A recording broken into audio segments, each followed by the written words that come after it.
wants 200, baby. You ready to get back to the trading action?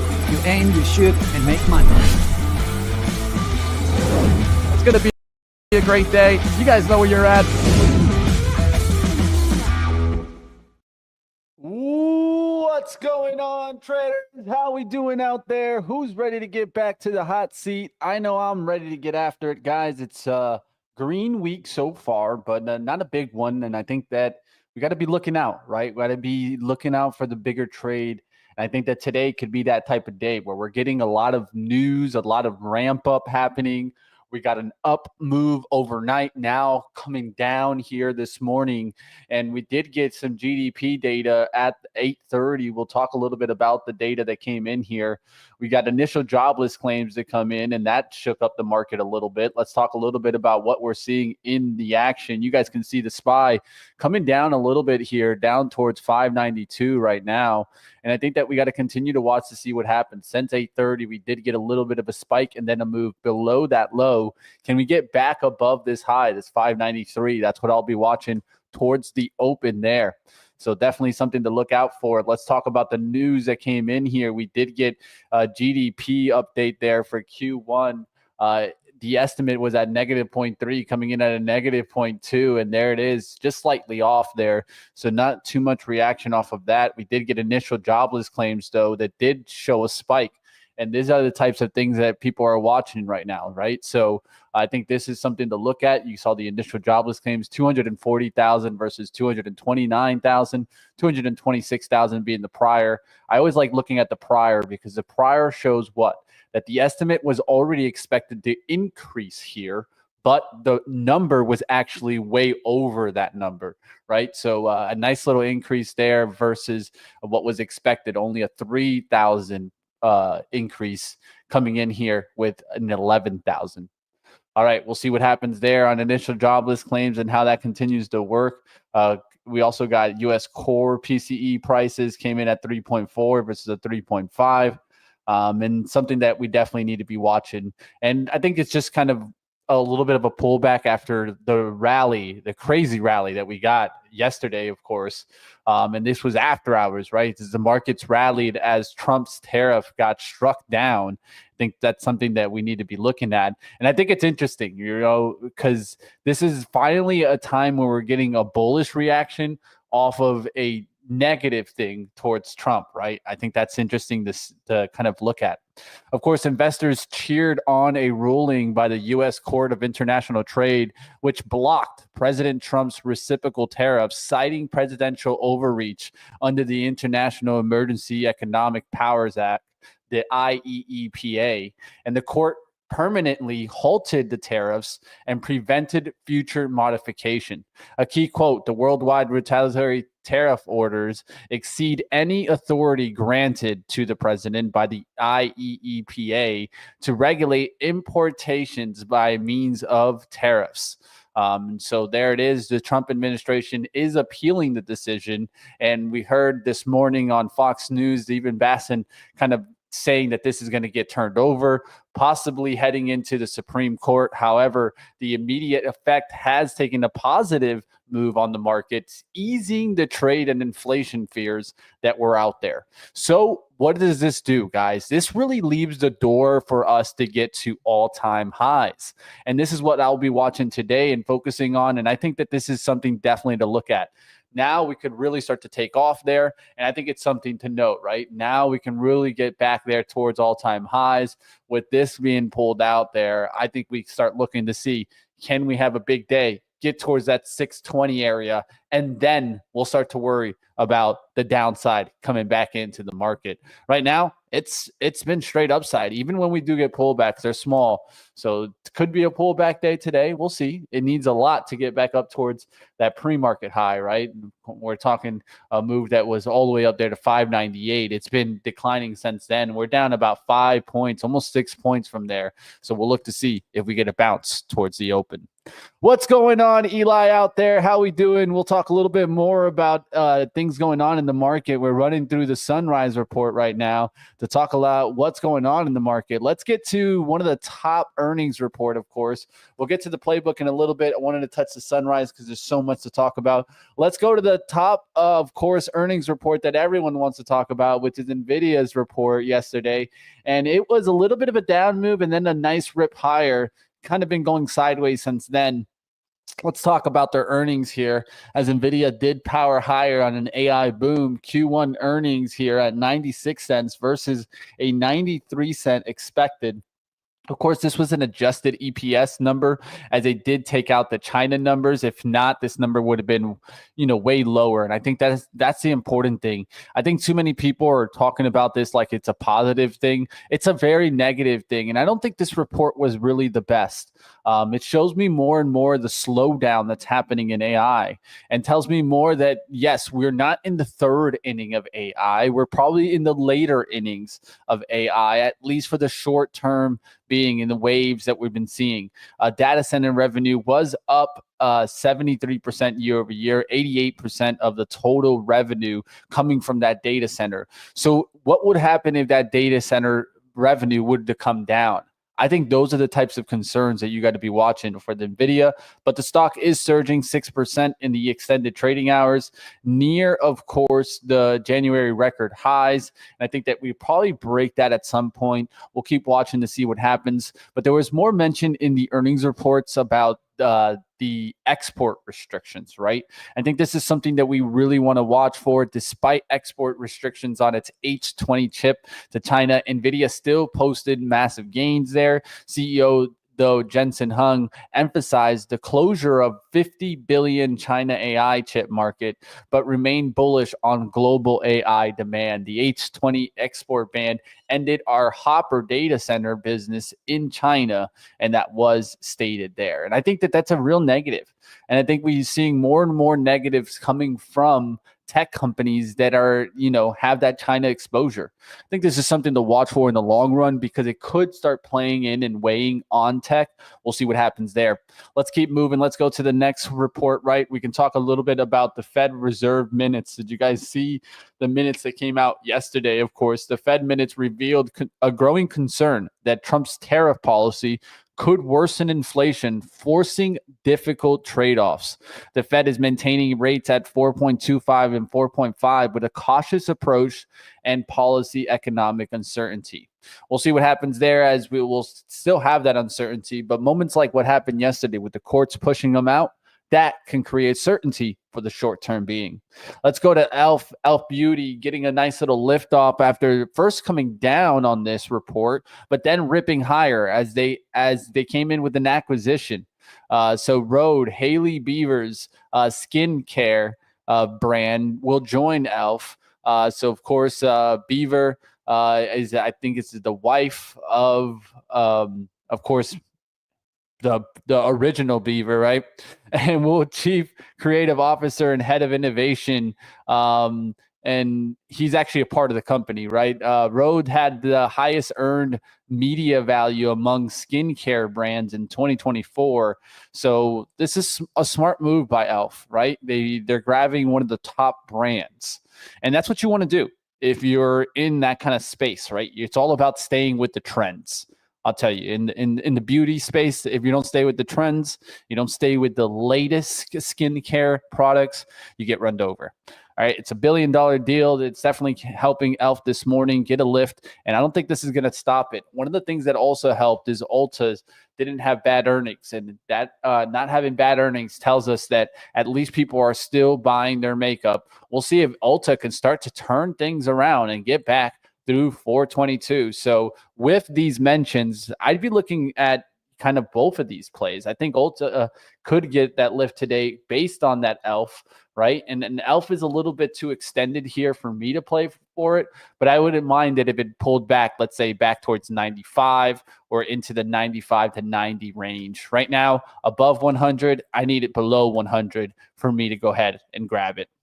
All right, we'll see what happens on Elf, but not a bad report at all. Let's go to Best Buy as they came in this morning, and we'll call this one the disaster stock of the day, as this one cutting its guidance, and tariff pressure is really affecting it.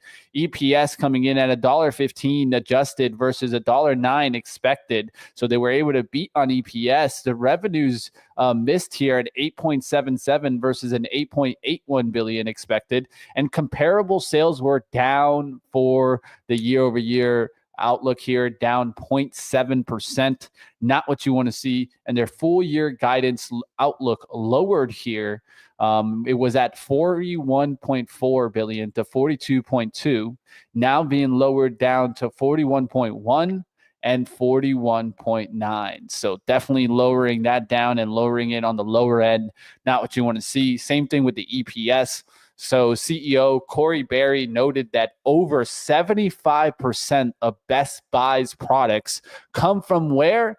China and Mexico, making them very vulnerable to tariffs. And the company may raise prices in response. Yes, you heard that clear there, guys. Another one that is raising prices. We've heard Walmart. We've heard plenty of names mention how they're raising prices. This is going to cause more of that inflationary scare. Let's keep going. We'll take a look at what else is out there. There's other notable movers here. We can go into the reports deeper if we'd like, but let's just run through some of these. HP had a report there, and we'll see what happens there. Weak guidance here. Salesforce. Let's go to Salesforce, CRM. As Salesforce gets the lift off of the first action on the report, but now taking a beating as they beat on EPS and revenue, lifted the full year forecast. But this has more to do with the buyout and more mentions that they're not kind of creating organic growth, but trying to find companies to keep them growing. AI, narrower than expected loss and beating the revenues, giving C3 AI a little bit of a lift. We'll see if this actually stock can come back. Of course, this stock was at one point in 2021 trading at 170.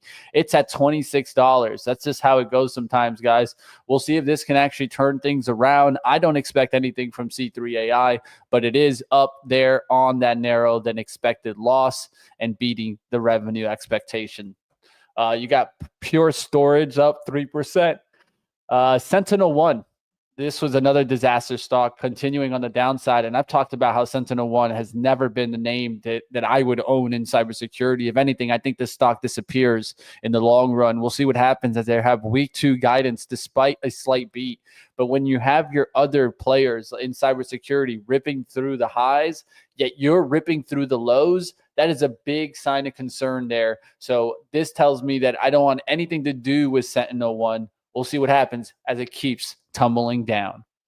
All right, of course, the big picture, tariff relief. The court's ruling against Trump's tariff is fueling investors' optimism, and expectations are here to be looking to see what happens to the global supply chain, especially those types of companies. NVIDIA's AI dominance continues to shield it from its geopolitical headwinds, even as China restrictions bite.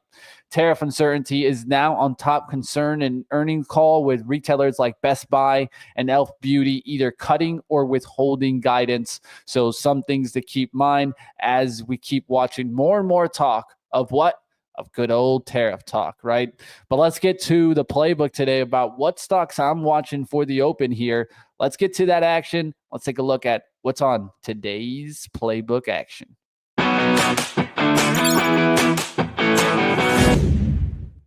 First up, let's go to Flag City, as we've been looking at so many stocks in a flag pattern here, and AMD showing the flag pattern and breaking above that 115. We watched this move above 114. I was watching it, and it held it yesterday. So I think that's the level you watch today, right? Can you get back towards the 114 and hold? If not, then this thing could break down. But if it can hold 114 towards the open, get back towards that 117, I think AMD is ready and primed to make a bigger move. Another move, of course, that could help this is NVIDIA going higher. So we'll see what happens to NVIDIA towards the open. I can't trade NVIDIA today because the way it's gapped up, it's a little too far for me to go buying here. But I'll use it as an indicator to take a look and a proxy to seeing how AMD is moving itself.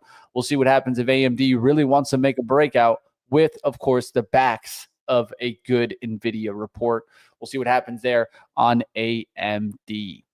All right, let's go to the next one here on the playbook. Of course, guys, I'm looking around and I'm thinking, yeah, we're still in this bullish sense. So where can I go looking? Well, why not look for the guy that's back in his chair? What do I mean by back in his chair? Well, at least not in the government. Tesla. Are we going to continue this and continue the breakout? I was watching the breakout earlier in the week, right? We were talking about it last week on the kind of the pullback on the 9 EMAs. Look how the 9 EMAs are holding really well.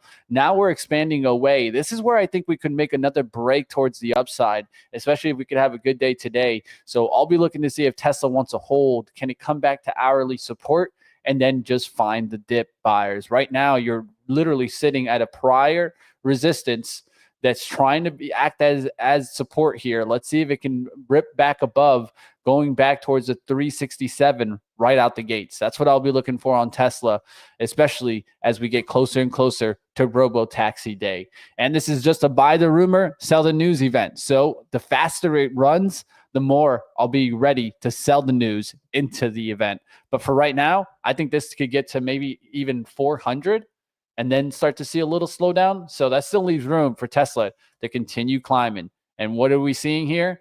9 EMA holds, and it's on that momentum run and continuing to hold. When it breaks the 9 is when you might see some trend traders let it go. So that's another thing to keep in mind.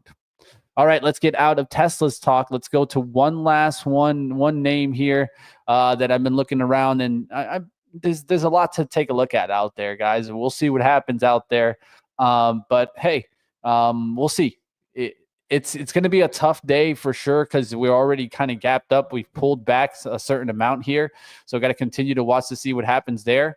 But hey, there's a lot going on out there that I think we can find here. And ANF is one that I think we can catch on the pullback. So you got to be looking for stocks that have also pulled back some. And yesterday, this stock was pretty much at the top, man. This thing opened up there at 104.99 and it went straight down all morning long. So at this point, I'm just looking for a little bit of some red action. Try to get towards the low of yesterday's action and then come right off of it. So that's the 87 spot on ANF. Can we start to make a comeback on this? We'll see what happens there in Abercrombie and Fitch. Of course, they had good earnings report, and they actually raised guidance, which was really surprising. Urban's been the stock kind of leading the action in apparel as of late, so I'd keep an eye on that. And AEO has been trying to get a little bit of a lift, can't get going here. We'll see what happens as their earnings also came in today.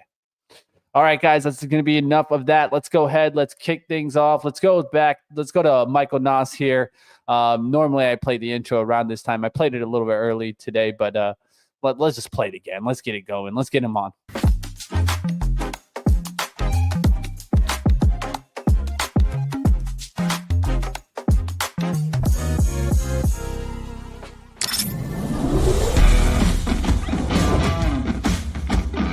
Google wants 200, baby.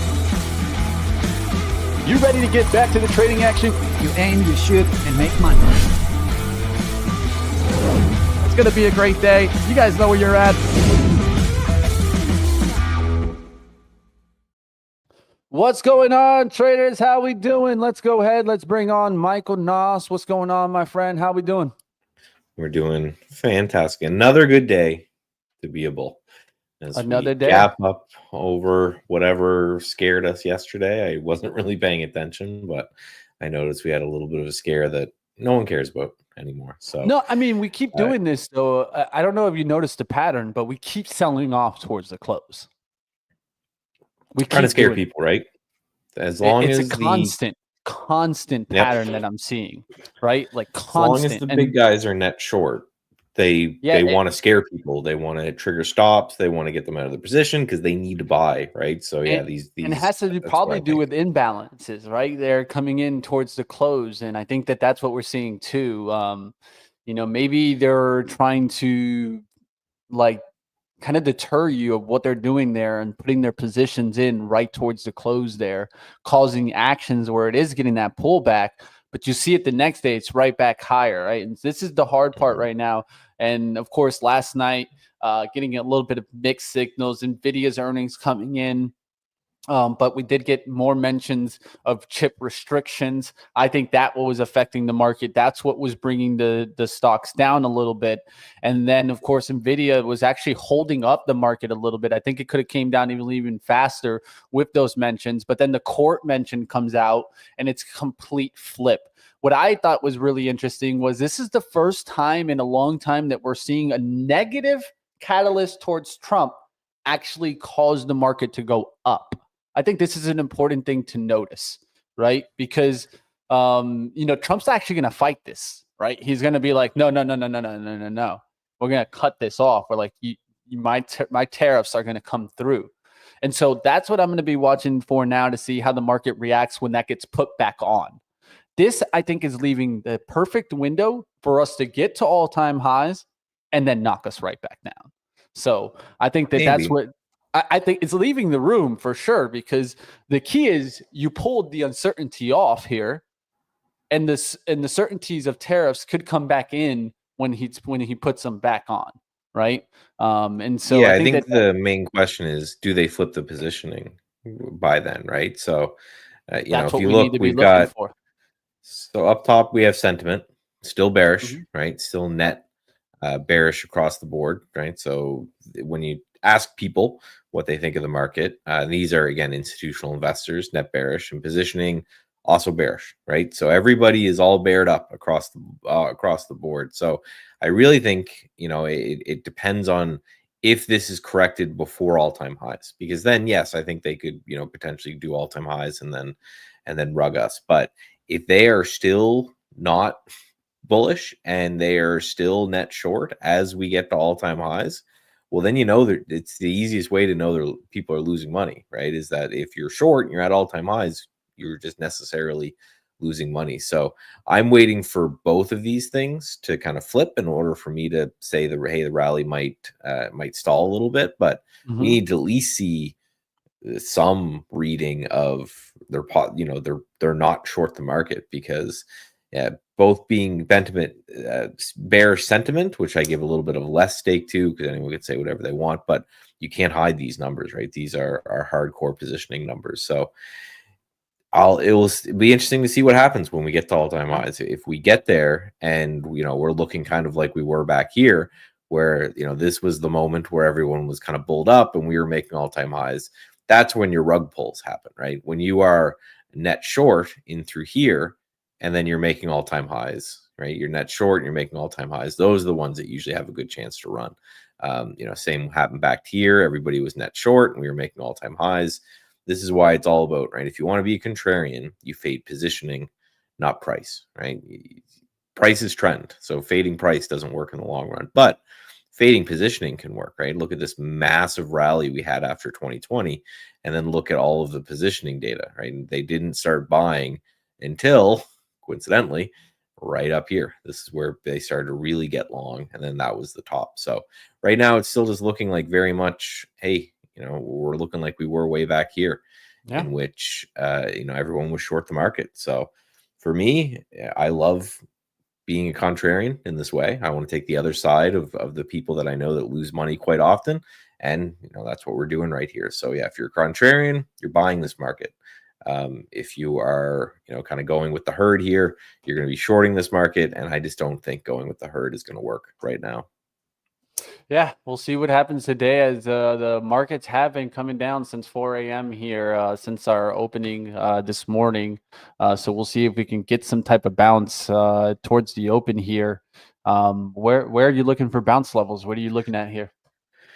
Well, right, the 2-day VWAP, and then also the kind of resistance here yesterday is all sitting around 190 and a half to 190. So I think if we continue to pull back, that's an interesting area to watch. I think, right, if we just rip back through VWAP at some point, it's currently like 193 or 593 and a half. I think that's where we could potentially buy some with a stop at the pre-market low, because we're pulling very, very nicely, calmly. Like if you look at the difference between these two moves, which I think is important for the viewers, this is a get me in at any price.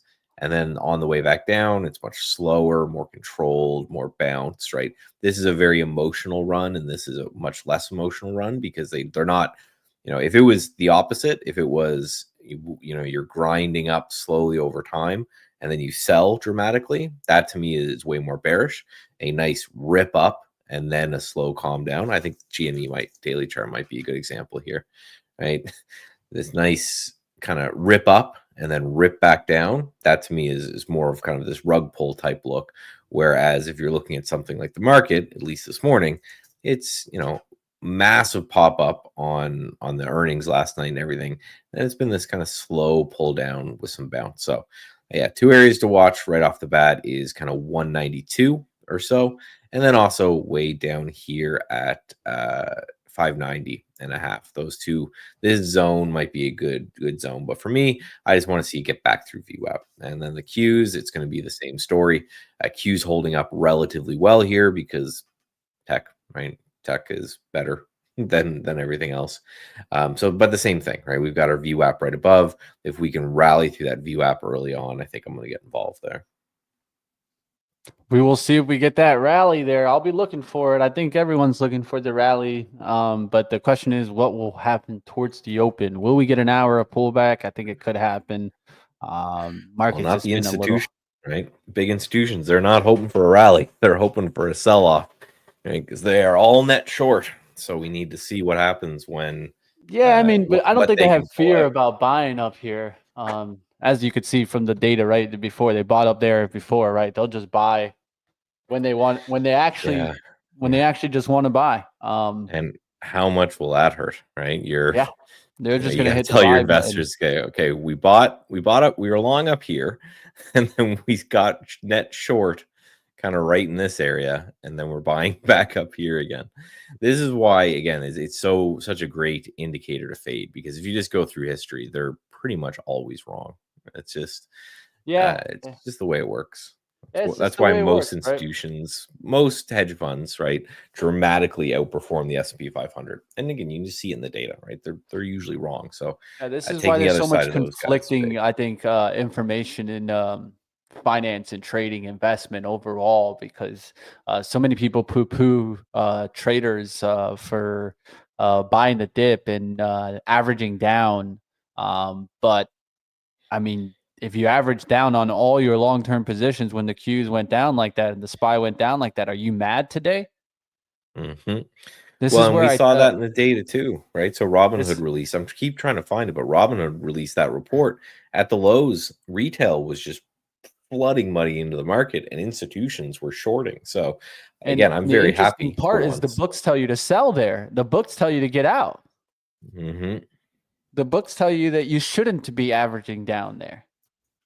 Right. This is where I think it's really interesting, right? The conundrum of what books and finance say versus how actually trading happens. Well, so trading is such a self-correcting mechanism. Man.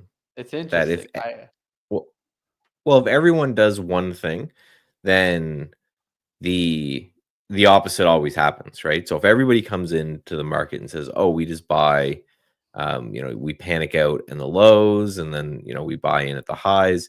If you're told that enough, then the opposite will happen, right? And then if they're told the opposite thing enough, then the opposite thing will happen, right? It's just getting a breakout right now, man. Let's take a look at it for Doug. QUBT, nice little breakout there. Actual action, right? There's a lot of charts not moving at all right now, so that one actually has some action there. I don't know if this is news related. I'm going to look it up, but yeah, it's only, I'm going through all the other guys too, and they're not. It has to be news related. Yeah, it just has to be QUBT. Yeah, here it is. Joining the Russell 2000 and the Russell 3000 index on June 30th. So set to join the Russell, came out exactly at 8:30, right on the dot. It's interesting. It didn't really move exactly on that. It moved like a minute afterwards and really started to get going here. But yeah, from 13 to almost 14 here. Nice little pop there, QUBT. We could start looking to see if there's any leader to laggard on this, but yeah, it's a QUBT specific catalyst with joining the Russell 2000 and the Russell 3000. Yeah, no, they're not. The rest of them aren't moving, which is interesting. And for those who don't know, right, just to explain it, it's kind of just a vote of confidence, right? To get to the Russell 3000, you're basically just graduating from junk penny stock thing doesn't mean it's going to go up. In fact, I think if you study over time, additions to indexes are generally bearish over time. But it's kind of like a vote of confidence. It's like saying, okay, well, you have gotten to the point via market cap, via profitability, whatever, that we think that you're not a scam at this point.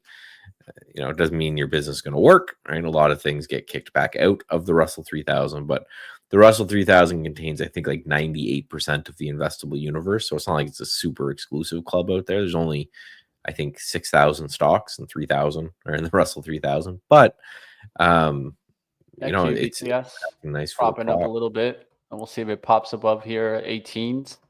But I like this QUBT right here. Even I would like it to come to 1360 here and do like a liquidity scare, but we'll see what happens. I have an order out at 1358, just looking for that liquidity scare to come in and then try to grab it as it rips back through 14. But the 9 EMA holding well. This was similar to the strategy that I talked about yesterday on our Discord. So our Discord event was all about that, and it's all about looking for pops and then pullbacks to the 9, right?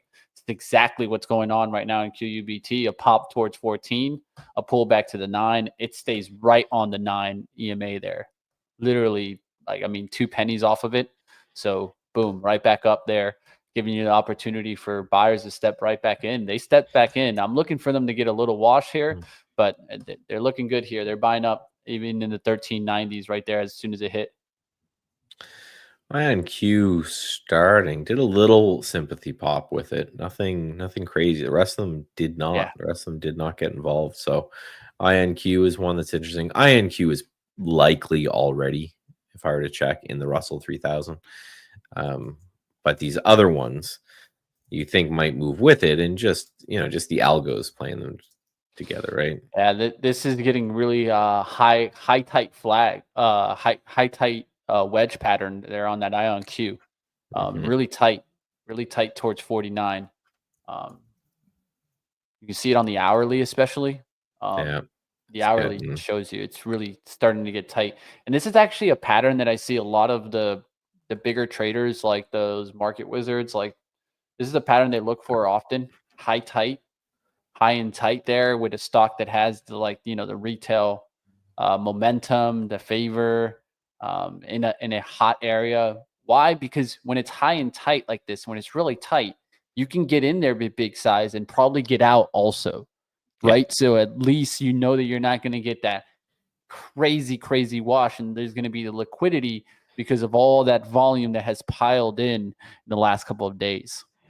Yeah, all those O'Neill disciples, the Mark Miandinis of the world, those guys, they love it. And I think it's for that very reason. Is a trade like this becomes really simple. Right? You see equal highs at $49, you're buying it. You could even use a resting order. I'm going to get in. If it breaks 49, I'm going to put a stop at 47. And if I'm right, I'm probably going to make $10. I'm going to risk 2. You don't have to be right very often to make a bunch of money over time doing that. It's the patience to wait for these setups to occur, and it's the patience to wait for them to trigger, which again, I think you could do with an order. If it was me, if I had a system doing this, I'm just setting out a stop limit at like 49.01 and just letting it go, put all the OCO stuff around it. But yeah, these guys do a lot of these, the Quag, I can't ever say the guy's name, the Quagamali turned like 10 grand into millions over time. He's going to be in the next Market Wizards book, which I think is going to be interesting. Very interesting setup. And I always like trading because it is getting a little bit of movement with this news. I always like trading the winner, the leader, right? This is the one that the market has voted the most confidence in, right? It's saying that they're the most confident that this company. It's an actual quantum computing stock that actually has quantum computers, right? And what I like is it's their sole focus, right? Like this company is not trying to focus on data centers or anything like that. Their strict focus is pushing quantum overall, and that means sometimes even helping other companies go into partnerships and being like, hey, we'll share information. You guys give us your data. We'll give you what we have, and we'll keep pushing quantum forward. I like that about this company. So I've been watching this company since the SPAC days, right? This is a SPAC. This is a SPAC, Michael. And did it have its 90% drawdown? Like all? Oh yeah, it did. Did it ever? Yeah. This is why back with these messages. It's the same as the IPOs I talked about, right? And IPOs have an 80% chance of undercutting their IPO price. A SPAC has probably an 80+% chance of a 70+% drawdown at one point. So, pay attention to these, right? Find a bunch. Might be interesting exercise to do one day or one weekend for some traders. Take a lot of these SPACs that are in still a 70-80% drawdown, but haven't yet gone bankrupt, and make a list and start going through them. Because if you get one like IonQ that goes from $3 and you ride it back to 20, and you miss all this stuff, you're still a happy camper. So that's an interesting look, right? We know a lot of these are already gone, so it might be a good time to look at it where you have your WeWork and tons of these companies are completely bankrupt, and just look for the ones that haven't yet gotten bankrupt, and maybe you've got something because they were able to at least survive some of this whole SPAC mania. So might be a good one. Might be a good little exercise out there for people that are looking for investments. Yeah, and I think with the fun part is always look at what kind of what are you looking for, right? Is it a technology changing company, right? Mm-hmm. If they get it right, will it completely change something? That's what I ask myself sometimes with these picks, right? Because that's what needs to happen. If they get it right, it's a massive change. And if that's true, that doesn't seem like a bad opportunity to take a shot on, right? This is what I call lottos. You buy a company this company was down at $4 at one point, right? I mean, you only had $4 to risk in there. Maybe you're even risking half of that, right? QS, perfect example. Yeah, this might be another one, right? So I'm with you on it, man. Look. I didn't change the chart. I already had it on there for you, my friend. So this one's down. I'm with you. 99% from all-time highs, and it's down 80%, but it's alive. So the exercise I would do with these is take a look and say, okay, so this still has no revenue, right? It doesn't make a single dollar. So you just essentially go in, you look at, okay, how much cash reserves do they have? Do they have enough to fund operations for a while to come? If not, I wouldn't, because it means they're going to dilute, right? The king of dilution, right, is AMC. You don't want to be caught in something like this that just dilutes shareholders into the dirt. But you find some of these stocks and you say, okay, well, QuantumScape, let's say, for example, it's got enough cash for a year or two. You look at the story, you see if it's something that you like. I've got this line that I drew here, so someone must have been asking at one point at, it seems like it's got an area at $5. Then you just set out your alert, set out your order. You do that on 20, 30, 40 stocks. Now you've got a nice little swing trading plan set up. You take your portfolio, split it into 10. And then as these things start triggering, you just start putting 10% of your portfolio into each one. If you get one or two of those that is like an IonQ or something that survives, then good for you. You get 10x your money on that. Then the rest, even if the rest of them go bankrupt, you break even. Not something that I would have recommended a few years ago while these things were still going bankrupt. But I think the last bankruptcy from a SPAC we had in a while was the 23andMe company. So I think that's the process, right? Do they have enough cash to fund themselves that they're not going to come after us, or are they profitable, right? Where Hood got really interesting. So Hood wasn't a SPAC, but it did the same thing. It was down almost 90% from all-time highs at one point. But you can see here, then it started to make money. It started to turn into a company that's like, okay, and that's right here. You can see pretty much near the lows. And again, I'm not a fundamental guy. I don't think you need to be super excited about this, but or super into it. But hey, now they're starting to make money. They've got cash coming in. They're making money. They didn't die during this period of time. So now is when you're like, okay, well, if they didn't die here when they're down 90%, maybe now I'll get involved. And if it gets back to the IPO high, well, that's again like 10 times your money. So you get a nice 10 bagger, and again, you split your portfolio up, so you're not full porting into any of these, and you have a good time. I see someone actually mentioned Hood right there as well, so maybe it's doing something intra. No, but yeah, I like it. that's a good example. I like it. Good examples too, for sure. And to me, it's what I like to look for is technology changes, right? Because I think that's the biggest flip. So like QS, solid state battery, right? That's what that is trying to create. That's what it's trying to make normalized, right? Solid state batteries is the exact technology that Toyota is betting everything on. So that tells me more and more I'm with that idea, right? One of the major auto manufacturers is big on this, right? And then this company is specifically trying to create that, right? And I think that that's going to be the next move. That's what puts EVs to have 600, 700, and maybe even in the future, 1,000 mileage on one charge. That can change the EV space, right? Because everyone has that whole EV charging worry about, oh, well, I'm going to run out of battery, right?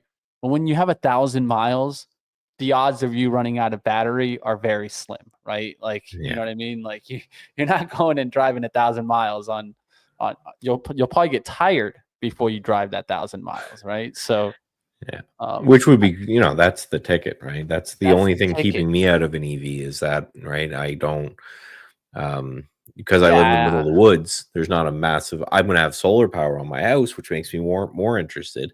But, the fact that I live in the woods, there's not a big charging infrastructure, like I'm sure in a big city or something like that, right? Give me at least 500 miles at minimum. That's what I need, because I like road trips. And on a road trip, I mean, easy drive like 300 or 400 miles, right? So, you know what I mean? I need just a little bit more. Give me that 500. Solid state batteries does that for you.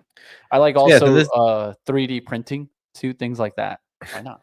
3D printing back maybe. But yeah, this is, again, for people who want to, this is very simple. Again, I'm not fundamental analysis by any stretch, but it doesn't have to be hard, right? So, Trading View and all these things, they usually have their finance. You go down, you say, okay, short-term assets, they have $871 million, right? Roughly. Short-term assets generally mean cash and cash equivalents. So like T-bills or whatever, because they're not going to sit on cash. They're going to try to make some money off their cash while they do it. And then you just look at how much they're losing each year. So last year they lost $400 million. So your question is, okay, so they roughly have 2 years of runway in order to make it work. Because what you don't want to do is you don't want to have them dilute by selling shares to you. So you just take those two numbers and then you kind of look in your head. You're like, do I think they're going to start making money after in about 2 years? If so, then they're not going to dilute. So then you take that. If you're you come yes, and that's what you think. Yes, they're going to have the money to fund operations for 2 years. Okay, well then this looks like a pretty easy trade to me, right? You're buying it through $5, your stop goes at $3, and if you're right and it ever gets back to $50, you've 10 extra money. So that's why I said take your account, divide it by 10. This is how a lot of these venture capital guys will work, where they spread their money into a bunch, knowing that 70% will go completely bankrupt. Of that 30% that is left, half of it will probably be break even to okay investments. And then they're looking for the one trade that's a 10 bagger, a 20 bagger, a 100 bagger, and that makes up for all of it. So this kind of investment, I think, and value investing and all of that, that really is the key to it. Is you're not full porting your account into one thing. You're just having all of these, and they're all kind of lotto tickets with low expectations for probability to profit. But again, you hit one. If it goes to 100, well, now you're talking a 20 bagger. So that's what, 10 grand into 200 grand. Assuming you had put 10 grand into it, that trade can make up for a whole bunch of losses. Yeah, I'm looking around right now. A lot of the talk on the streets is about jobless claims rising. So you'll see more and more talk about that. Expect it on CNBC and the talking heads. I always like to catch what's going to be the flavor of the day. That's going to be the flavor, guys. So look for that to be talked about as jobless claims are starting to show a little increase, right? It's just something to look out for. More people losing their jobs means the Fed can lower rates and it's bullish, or is more people? That's why I never trade any of these. It points towards slowdown. So points towards that the recession could be coming, not here, and already passed. So that's what they're trying to state with that. That's good. Recessions we can deal with, right? And recessions are easy, especially interest rates 5%. Snap your finger, you can get rid of a recession at this point. It's the other side of that, right? It's the inflationary side that's pushing in on the recessionary side. That's, I think, the biggest concern for everyone. Here, I'll bring in a comment here straight from Callie Cox. If you guys don't know Callie, she's a cool person, definitely to follow. If you guys don't have Callie, I can give you her following. Of course, she's with now she's with I think Ritholtz, right?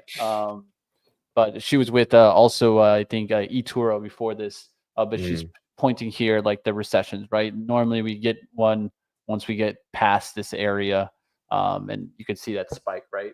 So we'll see what happens on the jobless claims to see if we start to get that increase. But you can see it's a very small increase.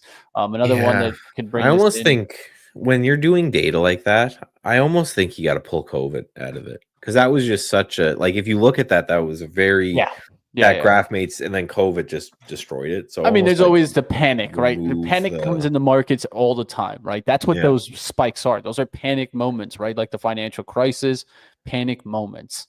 Essentially saying that there's a panic moment that could come, right? And I think that that's the only thing that we need to watch. Like she stated, it's stating that it's vulnerable to going higher, right? Not stating that it is, but it is vulnerable to that. And that's how I think an economist should state it here. It's not that it's going that no matter what, it's going up, but we should keep an eye on it to see if we get massive spikes, right? It doesn't matter if it just stair steps. But that's just something that will be talked about right now. So we'll keep eye on that. It'll be interesting because that's going to be what's talked about a lot. So let's get to the market. Let's see what happens here. 9:30, guys. Let's see what we get. Already got a trade here. Move. So I got a bad tape data there on that. I don't know what happened there on SPY for me. So Sentinel-1 triggered. I'll take a look at this second here. QUBT ripping right out the gates, guys. 1360 did play in. We got a liquidity move right before this, but what you got, man? Long Sentinel-1, just from again the setup. I don't know if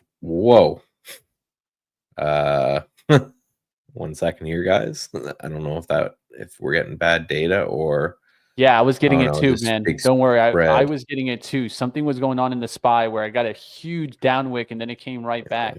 But now the SPY is making that down wick there. So I don't know what's going on, guys, if it's just me, but when I see it on his chart, my charts, there's something going on in data. Be careful out there. They should clear it up. I don't know if I didn't look to see if my P&L updated there for that spike, but the idea again with Sentinel-1 is just very bad news off earnings. Spent most of its morning under VWAP, and now I'm trying to buy it as it goes through. But that was weird. There was definitely looks a bit funky. So just be careful, guys. I'm not seeing that SPY tick anymore, at least. So maybe that's getting cleaned up by the algos, but some weird action. So we're starting to pull back to the pre-market lows. I'm watching that, and then VWAP to the upside. QUBT straight up out the gates, guys. A pretty good move there to hit the 1360. That's kind of the liquidity scare right before the rip, and it was a perfect move. I was kind of keeping an eye on the SPY at the moment that it did that dip, but that was a perfect move. Remember, I had the order out there. I had pulled it off. I had put it out there at 1360. It was a good look there, right back up there. We'll see if it can hold now 14 on pullbacks. I would look for this to just continue ramping. Let's see if it can get to 15 before it even pulls back here. Yeah, Ollie in chat saying NVIDIA on his charts has a weird tick and doesn't on mine as well. So that's just some weird data stuff going on, guys. So just be a little careful. Bigger orders, imbalances out the gates, causing some issues. So SPY is through the pre-market lows now, so it is it's getting hit hard, man. Pulling back, still up 0.62% on the day. Every sector here, including the equal weight, is still up. Q still up 1%. Oh, you want to see the takeoff right now? Look at Elf Beauty take off out the gates here, guys. What a rip. What a rip in Elf, guys. I wanted to watch Ulta because of this. Ulta had earnings too. Let's see if Ulta can make the move higher. And then if you want, you can start taking a look at also like Estee Slaughter to see if it comes up off of this. And look at that. Nice little push there. So always my relationship helps me, guys. So I look at these names and I think Estee Slaughter will go with these. Of course, that's EL. And you can see it already getting a nice little lift here out the gates. It's moving. Nice little base breakout on that guy for sure. Yeah, I like this on EL because it's one of those names where if you're going for this space today and you take the basket, it's a part of your basket. Elf is one of those insane runners, right? Went from $20 up to $150 in pretty much a straight line last year. Just crazy action there. Quantum QUBT back to 14. That's the 90 MA pullback. We'll see what happens on that one. What you got on Sentinel, that's not a bad one. Man, I hate this stock, though. I will tell you that. Yeah, I know you're going long it, but man, I hate this. Well, when you're holding something for a few minutes, doesn't matter what it. Yeah, it doesn't. They could kick puppies for all I care, but I missed a little bit of a sell. It's on 2 of those spikes, right? Like pony. It keeps going, keeps spiking, and then tanking. So that has me a little bit worried. So I'm actually going to watch this one closely and might take it if we get a close back under 17. Just this action is just right. Yeah, very crappy out the gates here, guys. Pony. I'm looking around out there, guys. I'm trying to find what's doing well right now, and of course, QVC not doing too bad, but a lot of bifurcation is kind of what I'm seeing, right? So we got Netflix down and Microsoft up and CRM down and Meta up and right. Nvidia's obviously rocketing, and then we have finance barely moving down a little bit. So very much a kind of split market. So it seems like one of those to focus on your setups, focus on whatever it is that you're trading, because not everything is moving up, not everything is moving down. We're getting a big. I think this is a patient moment right now, guys, and this is what we've been seeing a lot of, right? So the action happened overnight, guys, and now what we're doing, we're chopping between the range that was established overnight. So just be careful between this chop and trading too much in between the chop instead of looking at the overnight range to see where you're really heading. Yeah, so we undercut the pre-market low and then put in a bottoming tail here. So I'm watching this. If we can get back through VWAP here, I'm going to buy the SPY here just because it's right undercut and then rally back through.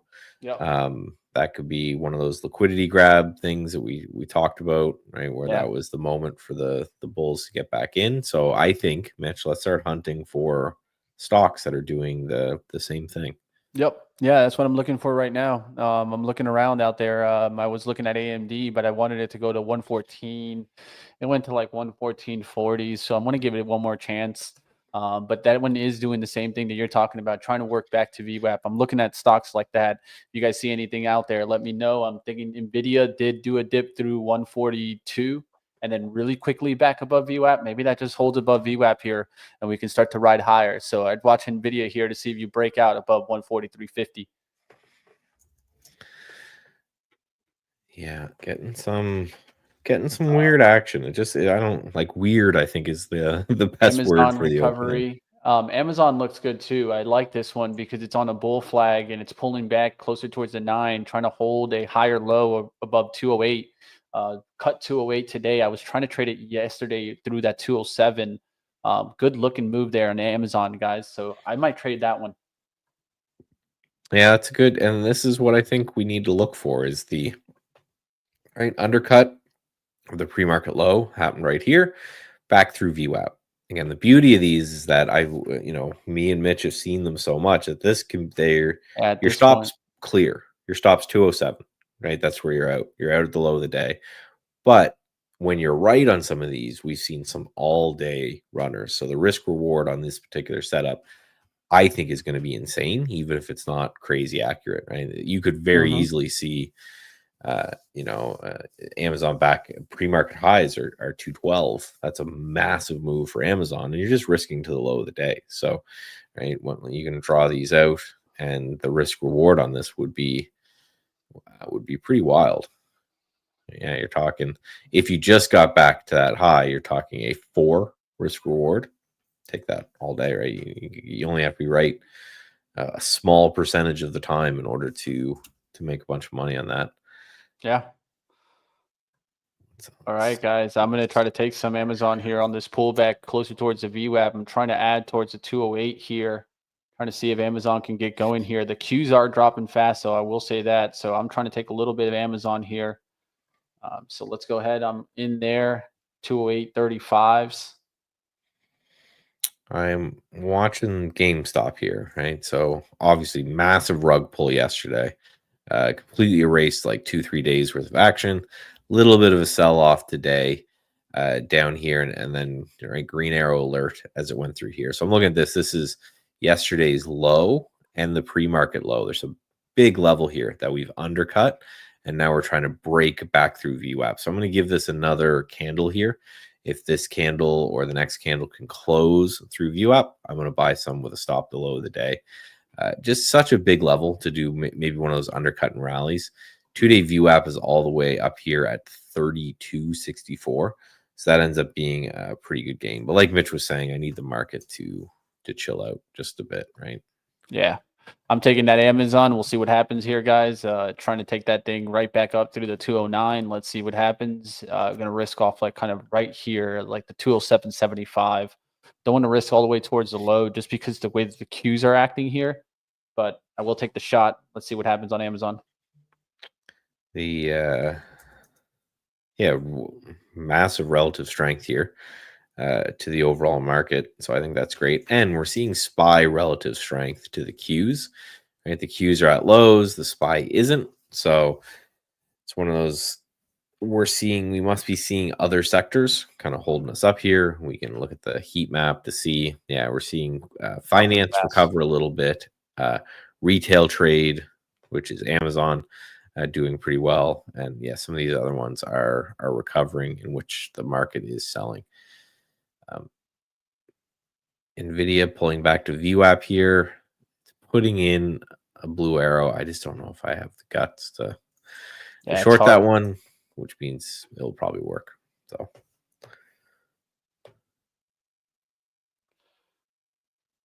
all right, guys, about to get stopped out at Amazon if it drops through this.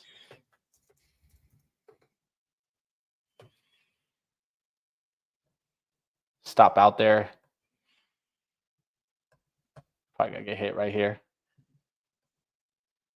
There you go. Got hit on Amazon. Q's just losing altitude. I'm out there on Amazon. Could hold towards low, but that's just going to be another 50 cents there. But Amazon not working out today, guys. Took the hit there. Down about 180 on that one. We're right at yesterday's high on the Qs. So this might be an interesting bounce spot. Again, this goes to the whole, what is a gap fill? Right? Is it yesterday's close? Because if it's yesterday's close, we still, we're still up 1%. So we still got a long way to go. Yeah. If it's yesterday's high, we just did it. Right? And that's something that CMT nerds seem like they're going to argue forever. But the SPY still hasn't gotten to lows. And Bitcoin, I'm seeing here, is really underperforming, really kind of falling out of bed here a little bit on Bitcoin after a nice late day rally like we had yesterday. So I almost feel like for the Qs and for tech to go, we need Bitcoin now to go with as that kind of right back risk off type of asset. QBT 13 dip. Yeah. Ooh. Yeah, a little pop and drop there on that guy. So we're seeing that a little bit across the board here with different assets. But, the SPY is holding still the pre-market lows. You can see ESOS has come through here as a potential trade. I heard the British guy scream, so I should take this guy as well in through here. So this is going to be not a huge trade, a 1.2 risk reward, but a trade nonetheless. QUBT, huge reversal on that one. Yeah. Nice. And then what's the other one? Tough. QBTS. Yeah, that one's Tough. down too. The QBTS is the one I'm in. That's why I just keep checking. This tells you guys I have a 36 stock watch list right now.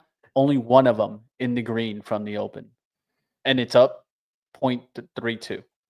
So this is really bad news, at least from what I'm seeing right now. Yeah, sell off from the open, still up. Yeah, you know, it's one of those pulling back there. Right, the market could just be that are hit the most. Q's up 1%, SPY up 0.7%. That was a good short there. If you were short SMR today, that thing's just dropping fast. Yeah, I wonder if it's going to retest its all-time highs back here. It's almost, no, not quite. I would say it's almost halfway through this wide range expansion bar. Yeah, still has a while to go to get there. And, you know, it could retest its all-time highs. It's down there at 31, 32. Yeah, this is a let go, man. This looks like a let go. This looks like I mean, it's either profit taking or not, because it's pretty bad out there right now. A lot of stocks looking the same, like Palantir, ARM, very looking. That's just bid down action. And what I mean by bid down action, there's no bounce in that chart. There's no offers getting taken. It's just bid, bid, bid, bid, bid. Let's see if it starts to change, at least where you start to see some offers getting picked up. But yeah, I just wonder how much, right? We're still massively gapped up on the day. So yeah, this is the problem. We could just get this leak.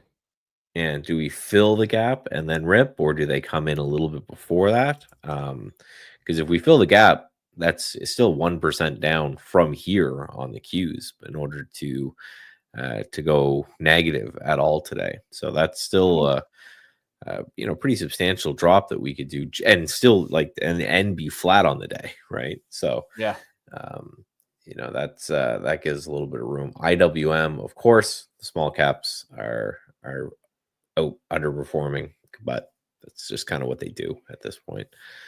Small caps just underperform the overall market.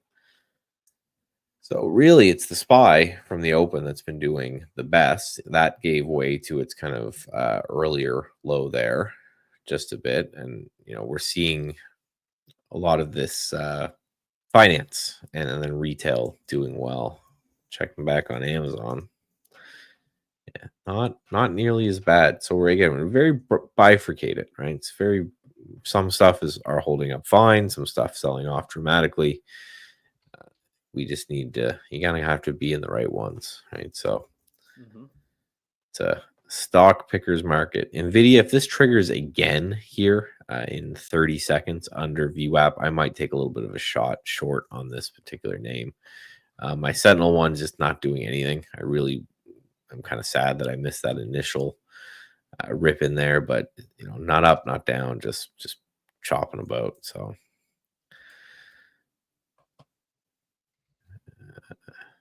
Nvidia coming down. So I've got the order loaded up here. So this is the Nvidia idea. There we go. Let me just click go on that. Huge risk reward trade, so probably not going to work out, but for 4 times to the 2-day VWAP, I kind of have to take it. And again, that wouldn't even be red on the day, but it would be a pretty big leak to get down there. Looking for some type of bounce here. We'll see if we get some type of bounce. So looking to see some stocks go back to VWAP here. So let's see if the Qs can come back a little bit. Yeah, that's I think the big question is, again, we've got 1% or so of a gap still. So do they come all the way back down to that gap and then buy it, or do buyers come in a little bit before then? It feels like one of those they could be trying to scare people to get a better price, because as we know, they're net short. So they kind of have to shake the trees to try to see if they can push the market down in order to get filled at a slightly better price. But so far that's working, right? We have 2-day VWAP right above. I talked about this kind of 590.5 to 590 area. That's just this resistance back here from yesterday, and then right below that is the yellow line. That's the 2-day VWAP. That's the 2 areas that we have to keep an eye on, in my opinion. Watching for the liquidity move in the VXX. We'll see what happens. Also watching a little bit of Joby. Of course, had that huge gap yesterday. So it hit $9 right on the hammer and then just slowed down. I'm watching to see if it breaks down into the gap zone today. Below 845, going to 8. It could cut down to 7 today. So just looking at that Joby, see if it can keep going. Yeah, Joby. Big gapper yesterday. Strong move on that one. Yeah, huge gap. Back up. Had the good news though. Right. Palantir curling back up. Yeah, so it's curling back up. To see what happens. The VWAP fades now. If it hits VWAP, does it fail there? There's my EOSE. ELF. This is another one that I'm supposed to short. So I'm gonna. But it doesn't feel good to be shorting here, especially stocks that are strong like this when the market was weak. But again, just trying to be a good boy, following the system. Sentinel 1, I think I may kill here again. A 2-minute close under 17. I'll take out. I'm up. I'm essentially flat. I like that ELF short trade. I like the ELF short. VWAP to VWAP move. That's a 3R trade. If it gets down to 100, that's the target. 100 spot 60. Common stock to do it, where it rips and then it comes and dips. Look at Estee Lauder though. That could have a good day. I'm feeling it, man. That's holding this above ELF is one of those darling stocks that kind of fell out of favor and crashed pretty hard, right? So from 20 up to 150 and then ultimately up to 200 and then from 200 down to 50, right? So just one of those round trippers that people might be caught in. So there's a trade drawn out for you guys. Pretty simple, right? 2-minute close below this VWAP, stop roughly the high of the day, targeting the 2-day VWAP down here, which by the time it gets there is probably going to be like 102, give or take, which gets us out before the 200 or the 100 kind of psychological whole number. There's a VIX. Q's going for another low there. Yeah. Dropping fast out there, guys. Dropping fast. Palantir rejecting that VWAP there. So we're up about 0.5% now on both the Qs and the SPY. Tesla dropping fast there.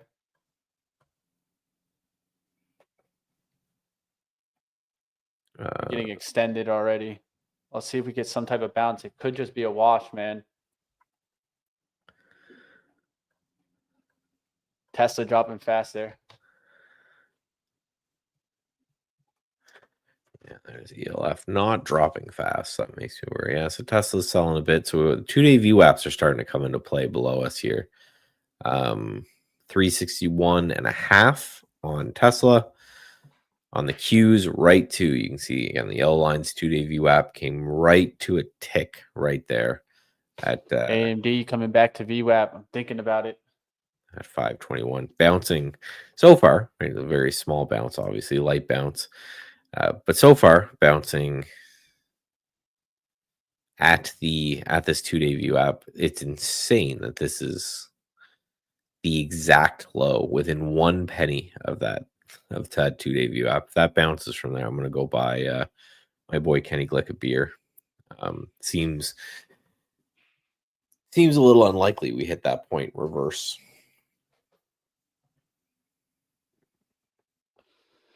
All right, guys, got a little bit of AMD here. Going to think about adding if it can get back above 115s here. So I did take it near the VWAP. It didn't close above VWAP, so I'm trying to see it close above VWAP.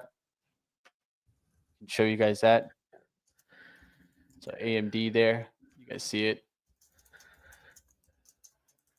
There's 115s coming back here. Trying to add here in a second. If I can get this to close back towards the VWAP.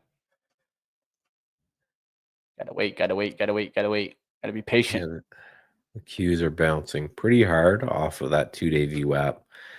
And watching to see if that holds. All right, looking good here. Just need to start seeing the up action through my level and that VWAP, and then I can add.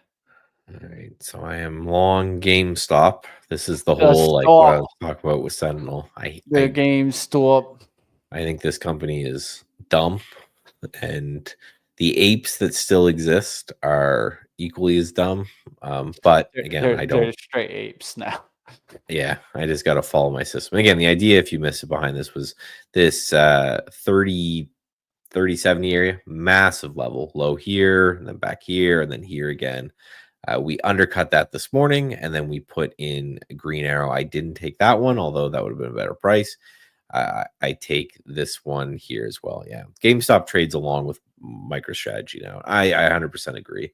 It's a Bitcoin play, but if you look at Bitcoin right now, we're bouncing pretty well, right? If we go to like a 30-minute chart, right? Bitcoin's been selling here and then putting a little bit of bounce, maybe a candle, something like this one, maybe. And then same with the SPY. We came pretty much exactly to the 2-day view app on the SPY, and on the Qs, we came exactly to the 2-day view app.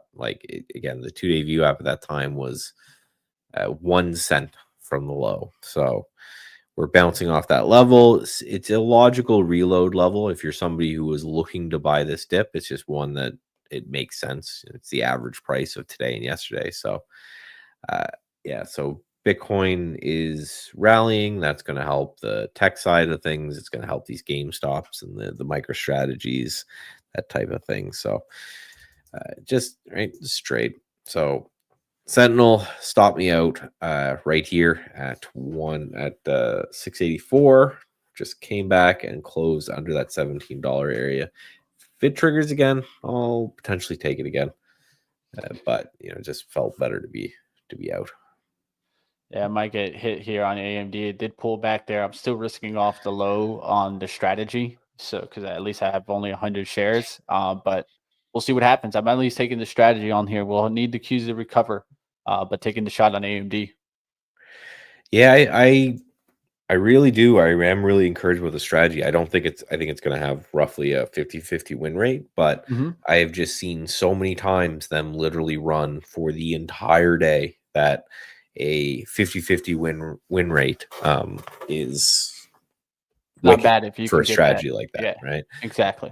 Very, very tight risk. And if you have a couple all-day runners, I'm looking at it as kind of like a portfolio, an intraday portfolio strategy, which I've seen a bunch of successful traders do. You're looking to grab like 10 of these, both long and short, across a bunch of different things, and then you leave your computer for the day.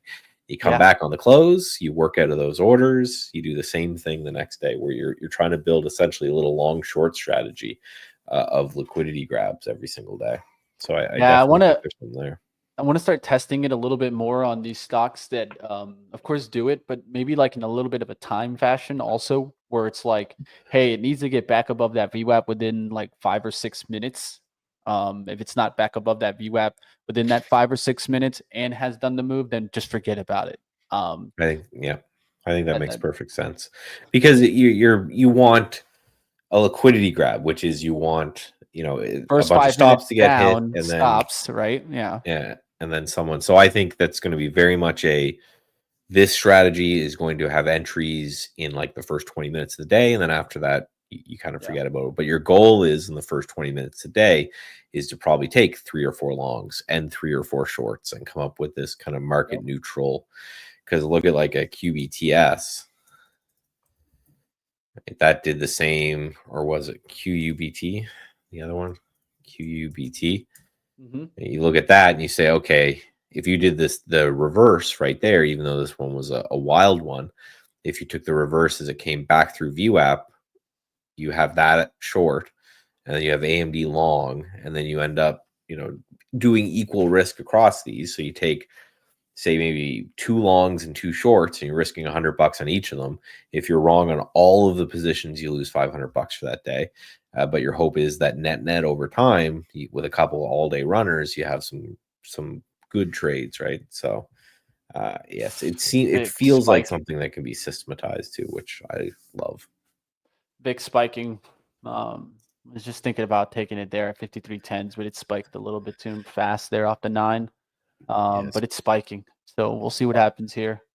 Spiking back to VWAP and also the pre-market low from the top side, and failed there. And this is what I was talking about, where this feels a little bit more panicky. This bar here, there are 3 bars up that gets erased in almost 1 bar. That technical term of that is a 3-line strike. That's an interesting one. And we have nothing that we care about going on. So pending home sales at 10. Maybe, but feels like the market doesn't care about that today because it's moving so much off other things. So now I think it's all about this low, right? We have the VWAP below us, and we have the low of that last sell-off spike down. So this area is where buyers have defended. So the question is, do they continue to defend? And there comes my Sentinel one. I may end up hating this like you, Mitch, by the end of it, but I'm going to take this one again here. I don't even know what they do, so I have no idea. Cybersecurity, but it's such an underperforming cybersecurity stock. It's like, dude, all the other ones are at all-time highs, yet this one is breaking all-time lows. It's like, well, maybe you just have a crappy stock. Yeah. Yeah, and it's a part of being a systematic trader, right? Is I have no idea what they do. I kind of have to take it, but like I talk about, I give it 2, right? All right, so I lost a tiny little bit on the first trade, almost a break even. I'll take this trade as well, regardless of what happens with this trade. This is the last trade today. Macy's. All right, guys, just watching around to see if for any reason I do get this dump down, right? Well, what other trades can I go after, right? Got to have the mentality of maybe making some money back. 2 names that I'm looking at that are overextended, Pony and AEVA. I've talked about AEVA plenty of times, so we'll see what happens. AMD could cut me out here any moment. I'm still in it for the time being, but it just doesn't look like we want to come back today. The dip buyers have the machines turned off. Yeah, there's some chat going on here in the chat. I think might make sense, right? Waiting for Trump to do or say something about the ruling. Well, they already did. They already. I mean, Bassin already said it. So I don't think they're waiting. Maybe they're waiting for the freak out. Maybe they're waiting for the. They're waiting for the I don't think social. Put it this way: no one cares about that tariff thing, guys. I'll be honest, and because the reason why is that it's a court decision that could easily just get appealed and put back on. The reason why it got put on was because it didn't follow protocol, Michael. I looked into a little bit deeper, and they didn't follow the correct protocol of implementing what they did. So there's a specific protocol that they need to go to, like Congress. They need to do this. They need to wait 7 days and a waiting period and things like that. They didn't follow that protocol. That's what gave the judge the ability to cut it because they didn't follow the protocol needed. So some people were saying that someone's going to lose their job, and they think Marco Rubio is going to be the one to lose his job over this. But that's the rumor in the street. But just to kind of mention why they would be considering about cutting him. Just got cut out of AMD through the low there, guys. It broke the low. I'm out. Of course, that's the pattern. That's the trade. So I'm out of the trade right now. We'll see what happens. AMD is reversing a little bit right after that. So maybe it just caught me on the lows, but I'm out, guys. I'm down about like 295, and I've done really, really well in like the last 2 weeks. So almost about ready to call it quits. I might take like a small trade here to see if I catch a bigger move here, but I don't want to risk too much because the Qs are still looking really heavy here.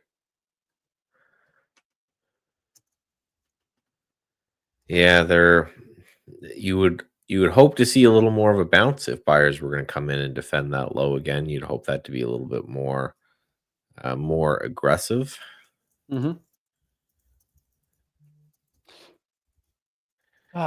Joining AEVA, is it worth it with the market the way it is? I don't know. I'm not sure. That would be the name I'd take the short on. Yeah, I don't know. I wonder if these quantum names would be the short as well, right? Not a bad one to short. I agree with that. I'd look at ion Qs specifically to kind of lead. QUBT is going to, I think, test at least the VWAP. It might be a quick move to 1350, and then you can get a fail there. But that's just what I see. Like, you got to scare out the shorts that got in on this, then really hit them, right? And so that's kind of what I'd be looking for. Because it just seems like it's one of those where they got hit kind of the hardest on the way down there. Like, is it? Yeah, this QUBT. This was a $15 stock. Like the move down on this is 20%, just right from the lows. That seems like one of those where it's it's just a big move. So. All right, guys, taking another shot here. AEVA, this is my strike 3, I'm out type of play. I'll try one more time, see if I can capture this one. I'm actually going against it and going with the downtrend on AEVA. Ooh, shorting ZEO. Scotty, I haven't seen you in a little while, man. It's good to see you in the chat. ZEO was a stock I actually lost on this morning, Scotty. I had it in the green like 2 or 3 times, and then I ended up losing like not much, like $20 on it. But I was even adding on it in the morning when it was starting to break out above that 350. It was pushing like it wanted to come back up. But yeah, nice fade if you're going after that one, Scotty. It's good to see you, man. Yeah, that's a nice. I see what you're looking at there with that CEO. It's a big level here at 269-ish. So if that gives way, could be a good little push down. Watching the market again, I would have expected a stronger bounce if we were going to bounce here. So that makes me. I see Bitcoin bouncing. That's one check for the bulls, but. Yeah, I would have expected a little bit more here from the market if we were going to actually bounce. So like on a day that I didn't have like this much in the red, I would go a little bit bigger on the trade that I'm doing right now. But I'm trying to be smart, right? Like I'm like not trying to go the full size I'd normally go because I'm deep red, right? So my ideas now is more, sometimes it's a survivor day, right? So today is going to be one of those days where I'm not looking to make a huge win on this trade. I'm looking to survive the day, right? And sometimes you're going to be on the wrong side. You can get on the right side and you're not looking necessarily to get back big green return on the day, but also come back on the day, right? So even if I could come back on somewhat of the day, it will be a win for me today, right?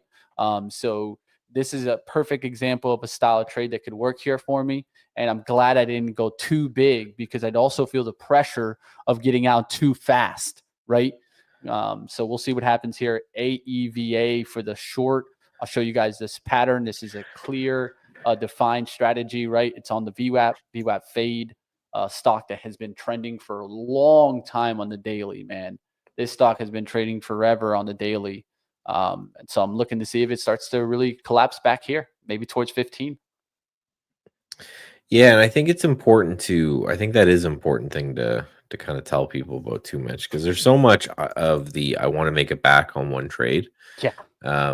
And just for that, no other reason that psychological level of being back to green makes you feel good, but it's obviously and 100% not the right move, right?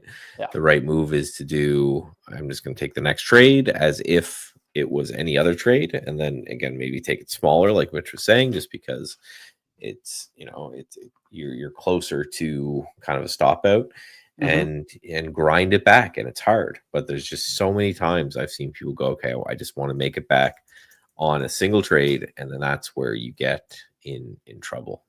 This is where it's important to have the right risk to return, right? Because if you have the right risk to return, your trades should help you get back. Like one winning trade should try to help you get back. For me, a lot of the times I should be able to cover 3 losses with 1 win. That's how I view my trading a lot. So that gives me the perspective that, hey, I don't need to win on every trade. I need to manage on every trade, right? Yeah. And you don't know which ones.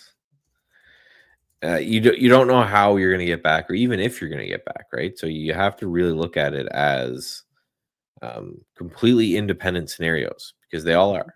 Right? Every one of these trades is just this trade doesn't know you're down on the day. So you have to look at it like it's a different scenario.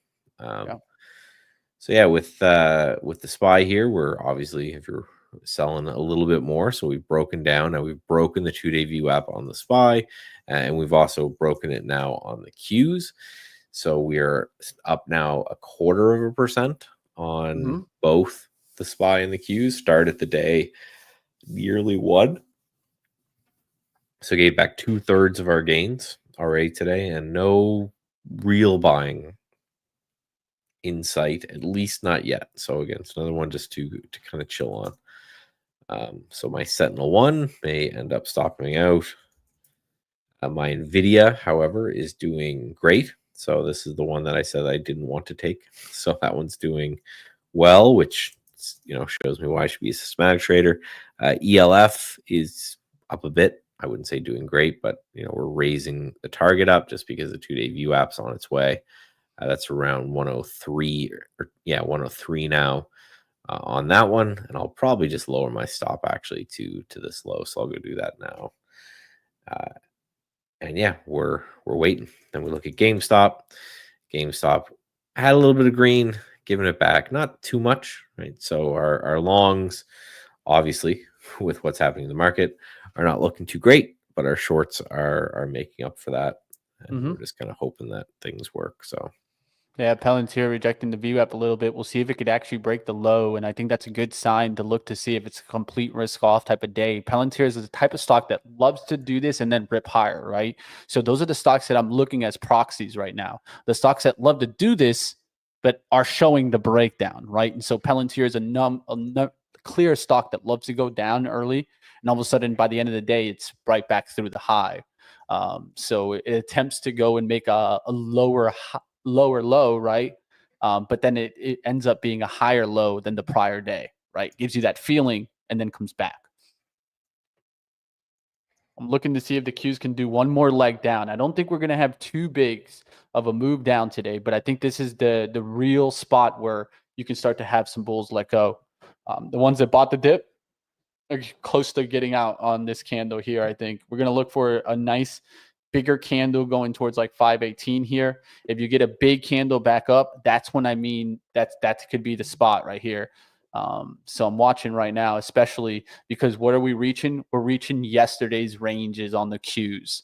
And so this is the area where a lot of buying could come back in. We'll see what happens. Good move there on AEVA right there. I'm getting close to taking some of the profit here just because it's working out really well right now. And I got to take some profits.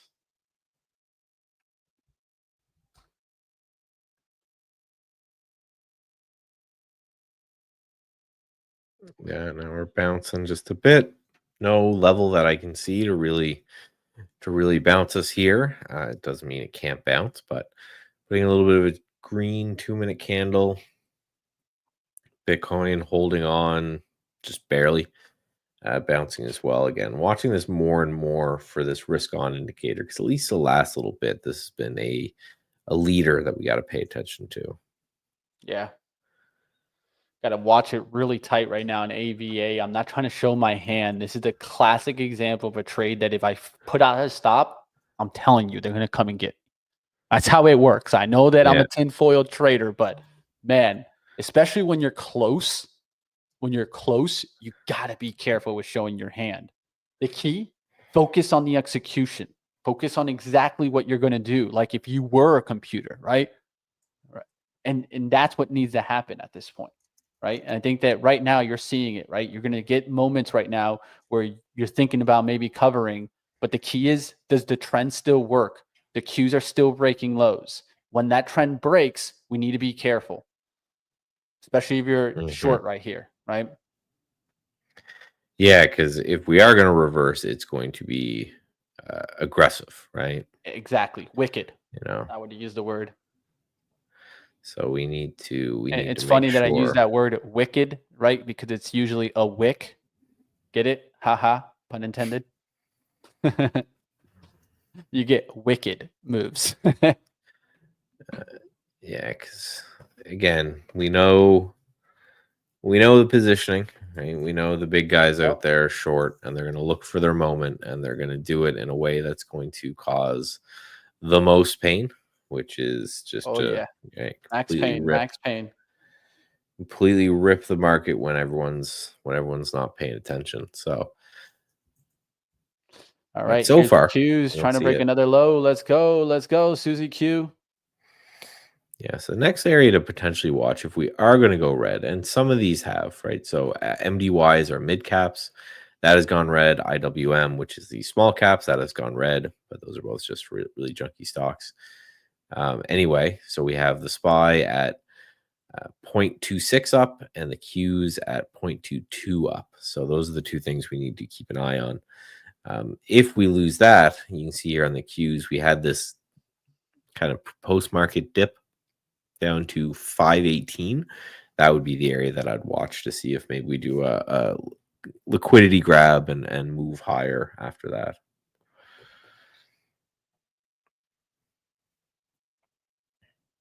All right, Q's slowing down a little bit. That's one thing to note, guys. Watch for the wicked move here. I think we're going to get a speed up in a second here.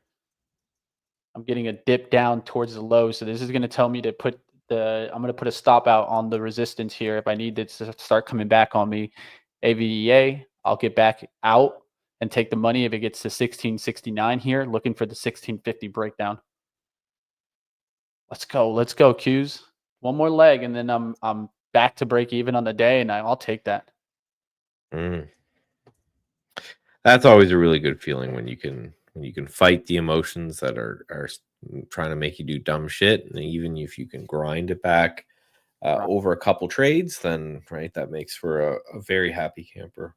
Yeah, Q's bouncing a little bit there, guys. That's where I'm going to put the stop and just let it go. Like if it comes back on me, the market keeps coming back, I'm going to get out here. So I already put the trade out there. Let's see what happens. Don't want to just get out immediately because it could just be a wick back, right? And then all of a sudden I get caught here on the offer. But I'm okay with getting out if it starts to hit that offer, which is 1669. Literally have it out right now at 1667.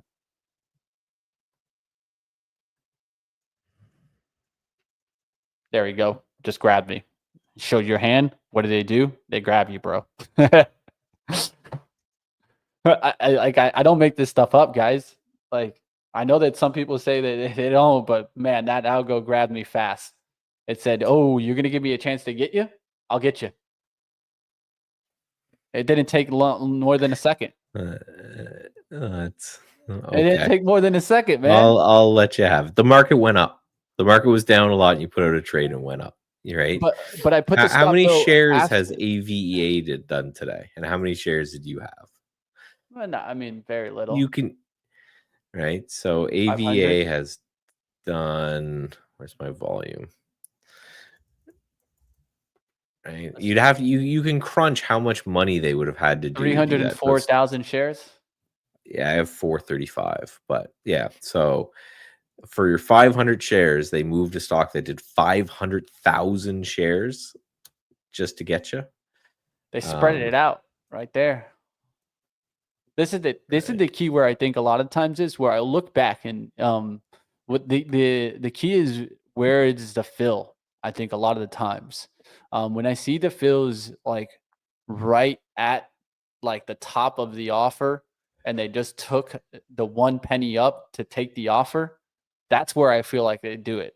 That's where the algo spreads out and it just grabs you, right? And so the only other alternative is to not put the stop, to wait for it to actually trade at that level, right? A last price and then close it. But then that also leaves room for the next last price to be higher, right? And you lose out on more gains. So it's just a battle. It's just a battle, guys. Yeah, and it's one of those right. Some like the Qs can dip right now, and then all of a sudden this feels like, yeah, they were happy to get me out. They were like, man, you had a really nice position. You gave me the chance to take you. So it's one of those you can do based off of, for example, if you're doing stop losses for bids, you can Ethereum going down fast, man. Yeah, someone Bitcoin asked me yesterday. Someone asked me, they were like, "What does Bitcoin have to do with the stocks today?" I was like, "Dude, it's just it's a big indicator right now, man. I think we got to continue to watch that." How's Bitcoin trading right now? Is it still on the downside move? Oh yeah, It's been That's selling. what it is. That's what I think it is, guys. And some people tell me, but Mitch, Bitcoin has nothing to do with these stocks. Yeah, that makes no sense because it's all the same money, right? You got to remember Michael, what moves stocks isn't fairy dust and the power of friendship, right? It's people putting money in, it's people putting money out. Positioning, right? It's positioning. So you said it often today. It's positioning. Yeah. So if people are feeling good about the market, they're putting money into the market and the market goes higher. Now that market is Bitcoin and that market is Ethereum. That market is everything. Bitcoin is just a giant proxy for risk. It goes down when there's bear markets. It goes up when there's bull markets. It's just a very big risk proxy type market, right? So it is that's why a lot of stock traders will look at crypto because again, it's a big proxy. And if you haven't been paying attention, it's slowly been seeping its way into the stock market with GameStop and with MicroStrategy and XYZ millions of penny stocks out there that are YOLOing crypto. So you better believe that more stocks that become part of the S&P 500 YOLO crypto, the more it's going to matter. I got one to look for a short here. If the market really wants to tumble here, I think. What about CoreWeave? See, CoreWeave just cut from 123. That looks like a good support there. It was sideways there off the 124, and it's dropping fast. This stock has gone way too far, guys, and I think at some point we'll come back below 100, and it's at 121 right here. So this is the type of stock that I would take a swing alert on sometimes. So it's just a matter of just how you feel on the market. But yeah, CoreWeave seems interesting for sure.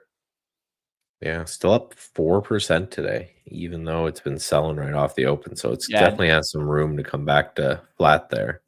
Yeah, there hasn't been much news since Thursday, the May 15th. And from that day, it's gone 88%.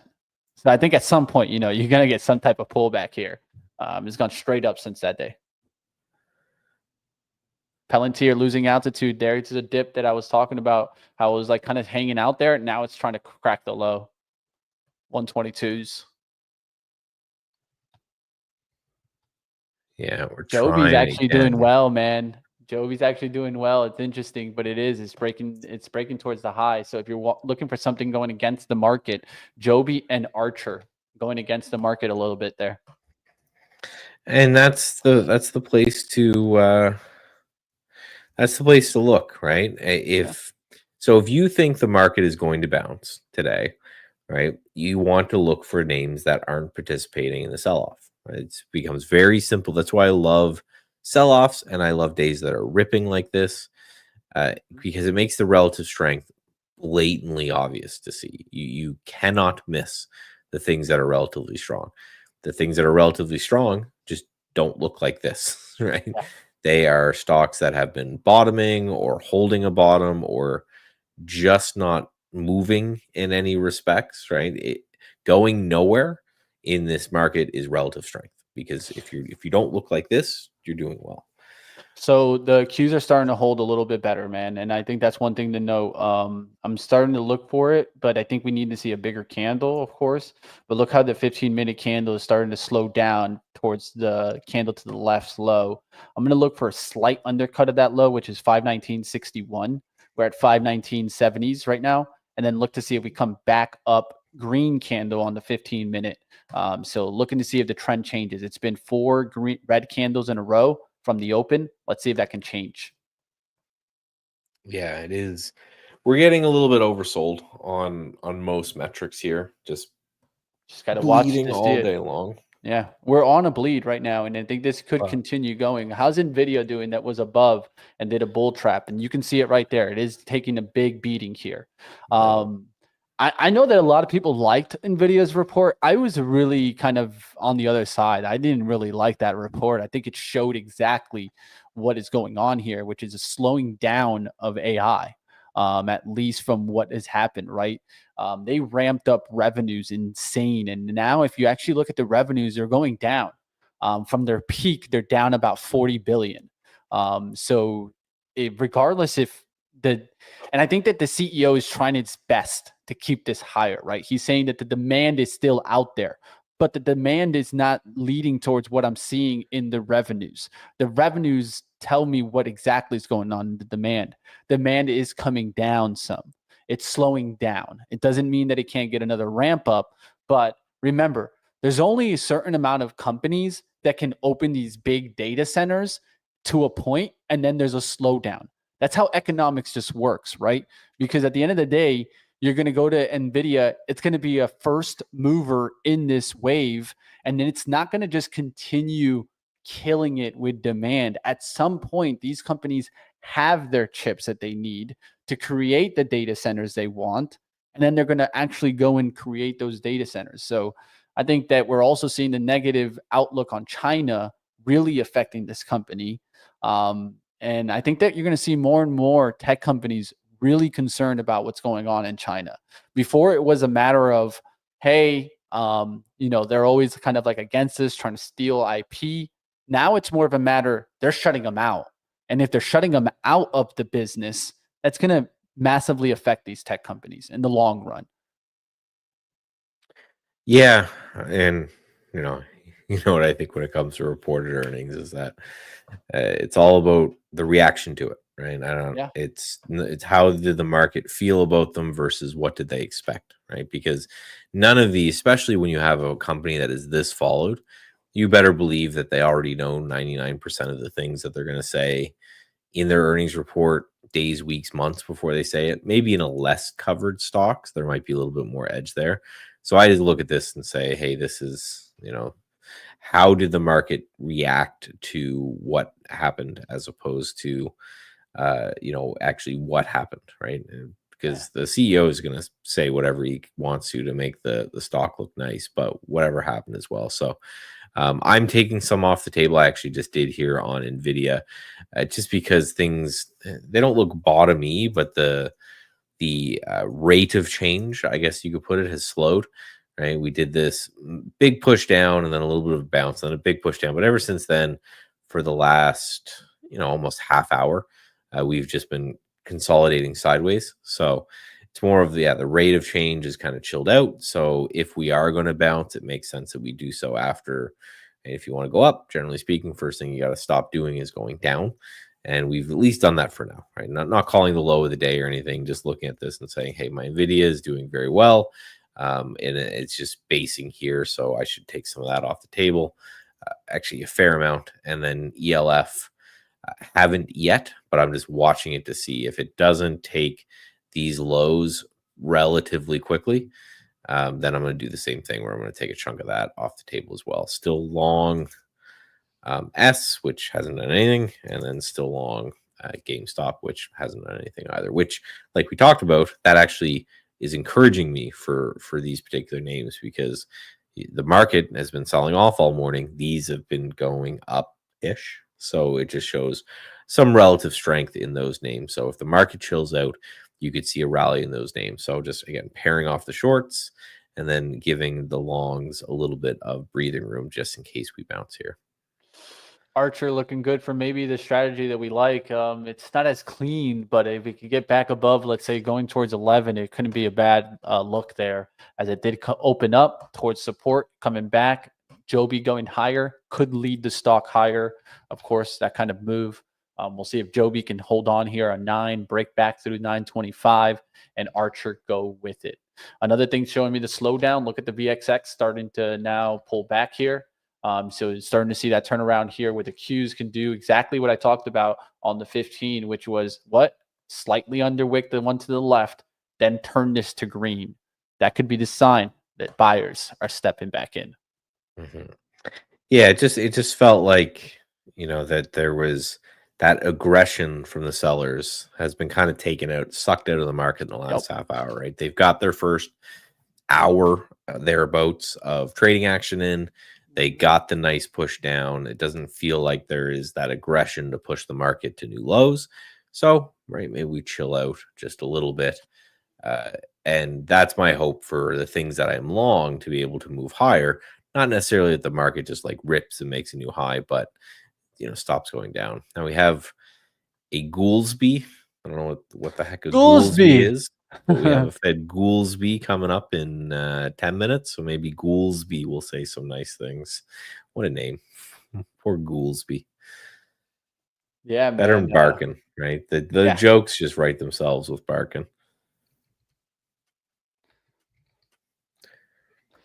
All right, we'll see what happens here. Markets is still a little chopping around out there, guys. We'll see what happens out there. Well, it's the same. Bill's talking about Tesla. Same kind of. A lot of these, everything has the same look where it's like big sell off, and then the volatility has just been sucked out of these securities, and then we go, okay, well, what's next, right? We're we're hanging out here. So what is the next potential move? And who knows? But right, we're having this this consolidation here in Tesla. So if we push through this 2-day VWAP, maybe, but everything, and you can see that on Mitch's VIX chart. It's not like the VIX is tanking and the market's ripping. It just kind of stopped moving, right? Yeah, and same thing's happening on the Qs. You're getting a nice little 15-minute candle trying to start recovering that candle. We'll see what happens. Can it recover today? I think you might get an opportunity here. The only question is how fast is it going to be coming back? I'd like to see Nvidia starting to come back if that's really going to come back, right? So that's why I'm also watching AMD right now on that 114. I played it earlier, took a hit on AMD, biggest hit today. I'll look to see if I can bounce back at least one trade back into the green, and going to look to continue battling on the day. But we're going to get towards our interview in about 2 minutes, guys. Excited to talk to someone that's been massively outperforming the markets. Not to put the pressure on him, but he's been doing really great. And what I love about it is the way that he's going about it, right? And that's what it's always about, guys. We're always about process focused here. So we'll be bringing on Clement in just a second, guys. And excited to hear all about him and where he got his trade styles, things like that. You guys have questions, throw them up in the chat. This is someone that I would really try to dig deep on, you guys out there. So if you guys want your opportunity, throw up a question in the chat. I'll make sure that I catch them. All right, let's see what happens here. Q's trying to make a move, trying. Yeah, we're trying to bounce a bit. We're into the 2-day VWAP, and then above that we have that kind of prior support, and then the 1-day VWAP. So I think 590.5 is a big level to watch here. Through 590.5, we got to watch VWAP, and then through that we could rally. I don't think I'm betting on us ripping back to highs or anything, but we're back to being up roughly 0.5% today. So that seems like a good place to hang out. If we close up 0.5% today, I don't think anyone can complain about that. A nice 0.5% move. So just a little bit of a little scare off the open. And then, of course, to the downside, we're watching those lows. If we roll over, make new lows again, maybe we go red on the day. And if we go red on the day, maybe we end up selling down to that stock post-market dropping low. And filling the gap here. ANF almost filled that whole gap off their earnings. They had a huge gap up there back towards 104.99. It's just been on a complete decline since then, down 22%, man, from that earnings high. Yeah, I don't, as we continue to push lower here, Urban down big too. This must be Burlington down big too. So just retail getting really smacked. And I think it's really interesting, right? Retail getting really smacked the day that supposedly the tariffs went away. Yeah, well, that's right. That's just how it goes. That's always happens the opposite, man. right? Always happens pretty much the opposite of what you think, right? Market doesn't follow news. Market generally creates news. Yeah. So it's one of those. If you think the tariffs are going away, you short the ones that are. Look at KSS. Look at that bull trap. That was a nice one. That one went up to 10 out the gates there. Nice little 11% run out the gates, and then just knock it back down another 16%, right? And then look how the daily candle looks. I'm always thinking I may hop on to our partner TrendSpider, who has some scanning capabilities of the entire market. You have to just manually hit the scan button, but you can customize them. So I'm thinking maybe at quarter after, like the open, so right, quarter to 10, we have 2 scans that you just refresh. and it says, here's 5 or 6 long candidates, here's 5 or 6 short candidates, and it would be something to this respect of, at one point was above the pre-market high and is now below the pre-market high and close to VWAP. And if we can build that list and hammer through those pretty quickly, I think you could build a nice little kind of trading plan around that. Because I really do like the idea of you're long, you're short, and then you're just, you're waiting. You're long and you're short, and then you're building this intraday portfolio that your plan is to either work or to sell going into the end of that day. So taking a little dip by here, and I'm going to risk very little off the VWAP here just to see if the VIX wants to just come right back up towards the top, and we're going to actually get this decline. Qs came back very slow there. I feel like it's not coming back as fast as we were coming back in the prior, so I'm going to take a shot there. We'll see if the VIX goes right back through 54. Not going to risk much on this, just risking about $20, just looking to see if it can keep going. And like I said, I'm already kind of on the day where I'm just trying to battle back, so not going to be pushing it on the risk here. Just made back about a third, a little bit over a third on the last trade. So just let's keep pushing, see what happens here. And what I'd like to see is the Qs really quickly reject, right? So not even get close to the VWAP, not even get close to coming back there. So you see how the VWAP is still far. It's 523. So we could just reject right here and not even get close to VWAP. 2-day VWAP sits at 521.5. So ideally for your trade, it doesn't even break that, doesn't even reclaim the 2 days of volume weighted action. Yeah, at this point it's already liftoff mode. So it's like I can put the stop and just let it work here. I'm literally break even. I'm just going to let it go. We're going to go to our interview, and I'll just wait to see if the Qs just kind of completely collapse here.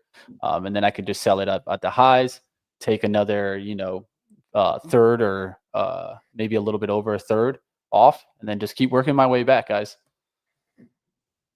Battling back type of day.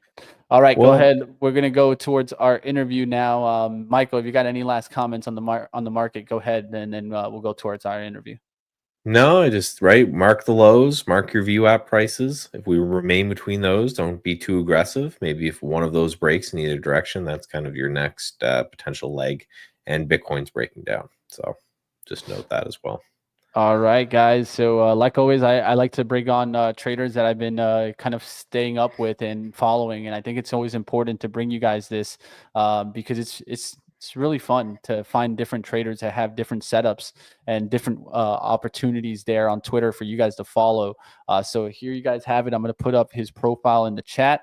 We'll take a look at it, of course. And if you guys want to take a look at it, go ahead and click on that. And in a second here, I'll be bringing them on. So you guys get ready. This is definitely the time that you guys want to ask the questions. And battling is right today. Yeah. It's a survivor type of day.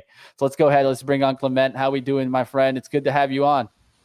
Hey, Mitch. Hi, Michael. Nice to meet you. Could you guys hear me? Yes. Yeah, you sound great. Loud and clear, my friend. Nice to meet you. Happy Thursday, folks. Happy Thursday indeed, man. And I got to give it to you, man. Congratulations on your results this year. You've absolutely killed it. And I know when I see other kind of big names that I follow mention you that, hey, man, you're playing the game the right ways. And I think that's very important. How long have you been in trading? When did you start? And when did you feel like it actually started to click? Oh, well, I think trading for me started in late 2019. So back then I was in my second year of college. I just served my military 2 years because I'm Singaporean. And basically I was just told by my mom to buy like this stock called HSBC, which is a bank back then, the Hong Kong Stock Exchange. And that kickstarted my journey. A couple months later, we had the COVID crash. So obviously I lost money on that trade. And because I was also a finance major at that point in time, I was quite interested. Whatever I was learning in school did not really click with what I was seeing in the markets. And then, so that was my journey. I began buying a couple of books, Market Wizards. I remember one book called Trader Vic by Victor Sperendio. That was a really big one that kind of influenced me. And I just traded the COVID market, and I made a lot of money not knowing what I was actually doing. But it was in fact trend following. The 2022 bear market hit me, and that was a very, very humbling experience. And that was kind of where I stumbled upon, Investor Business Daily, Mark Minervini, these type of traders, and kind of just, battling through a brutal drawdown, making all the mistakes a beginner trader would make, revenge trading on tilt. That was kind of where, you make all the mistakes, you lose the money, but you don't give up, and you just keep battling, like you just mentioned. And then things kind of started clicking for me in 2023. I noticed that, just looking at a setup and then taking that setup is not enough. You have to really, stack the weight of the evidence in your favor. So you have to look at the market context. You need the market behind your back for things to work. You want, for my style of trading, you generally want to be in groups that are strong. So say the semiconductor group, if you see multiple charts, NVIDIA, AMD, Avago, if they're all setting up, then money is flowing to that group. You probably want to be a part of that, or and things like that. And even things like news failure, which is a concept that is coined by Jason Shapiro. I found that very, very helpful, especially with this year. When the market capitulated on the 7th of April, and then from that point onwards, when you're looking at the price action, every single piece of bad news that came out, price will go down, but then it immediately gets bought back up. So that tells you something about positioning and where you want to be positioned in terms, long or short. So, 2023, 2024, that was when things started to click. And then, I feel like in terms of my journey, this year is kind of, I've just started. And I'm just extremely lucky to have been able to pull together this performance this year. Yeah, I've been seeing it over 100%. I mean, you can't get bad about that. I mean, I'm sure that we're going to be watching you throughout the year, so you can continue to just battle on. And what I really like is also your recaps. If you guys don't know, and you guys probably haven't seen it, well, he does these really great recaps that he puts out. Also, I think these are very important. I've talked about these more and more. How traders should have a certain checklist, right? A certain ability to go into this and look into what you really want to be watching. And like I see a lot of things on here that I really like. And I see a lot of things like themes, right? And I think that that's one thing that I like to focus on a lot, Clement. I like to try to find those theme style trades, especially when they can have like the multiple variables, have some story behind it. The fundamentals actually make sense, and you're getting kind of a big change in that fundamental analysis, right? Maybe something happened, a big earnings report, something completely flipping that, and then you're getting that big technical breakout with the market kind of agreeing with you. And that's a part of what I see a lot in your market trend and how you're going about things. I love how you added some emotional analysis of how you're feeling about the markets. What are you seeing on the tape? And when did this really start building up, this kind of recap? I think is really cool. Yeah, so this actually kind of started towards the tail end of 2023. I think back then, I was extremely frustrated myself because at that point of time, I kind of, had things figured out. So I went from losing money to becoming a boom and bust trader. So when the market conditions were really good, right, I'm no problem taking risks. I'll step on the gas, go all in on margin or whatever, and then my equity curve would boom up. But then I would not be aware enough when things actually started to turn, and I would inevitably like overtrade myself all the way back down. And I kind of credit that due to a lack of process at that point of time. And being on X, there was this one trader that I was really inspired by. His name is Jeff Sun. And he used to kind of put these kind of recaps together. And that got me thinking, like, I think this could be it, having a process, narrowing your focus list down to a couple of names that you want to go into every single trading day. It helps to remove a lot of the noise, and it allows you to kind of think about these tickers in more detail and follow your plan. And so if you follow that process every single day, naturally things will start to click. And just kind of being aware of the market, staying in tune with it, allows you to kind of step off the gas when the time calls for it, especially if your style is kind of swing trading, momentum trading towards the long side. Yeah, can you bring that back up, Mitch? Because I think I cannot understate enough how, and it's my first time seeing it, how cool that is, and how important I think that is for traders. Is that every day you have a process where there's a little bit of market commentary, a little bit of all of this, and there's a lot of psychological things that happen at play here. They say, writing in a journal and getting things out of your head and onto some sort of paper like this is so great because it allows you to remove your head and your emotions from what it is you're seeing and just be more objective in the overall market. So I would say to viewers who are struggling right now, don't copy this verbatim, but go follow and look at what's happening and kind of take the idea and make it your own, because I end up doing some of my same stuff for my systematic trading as well.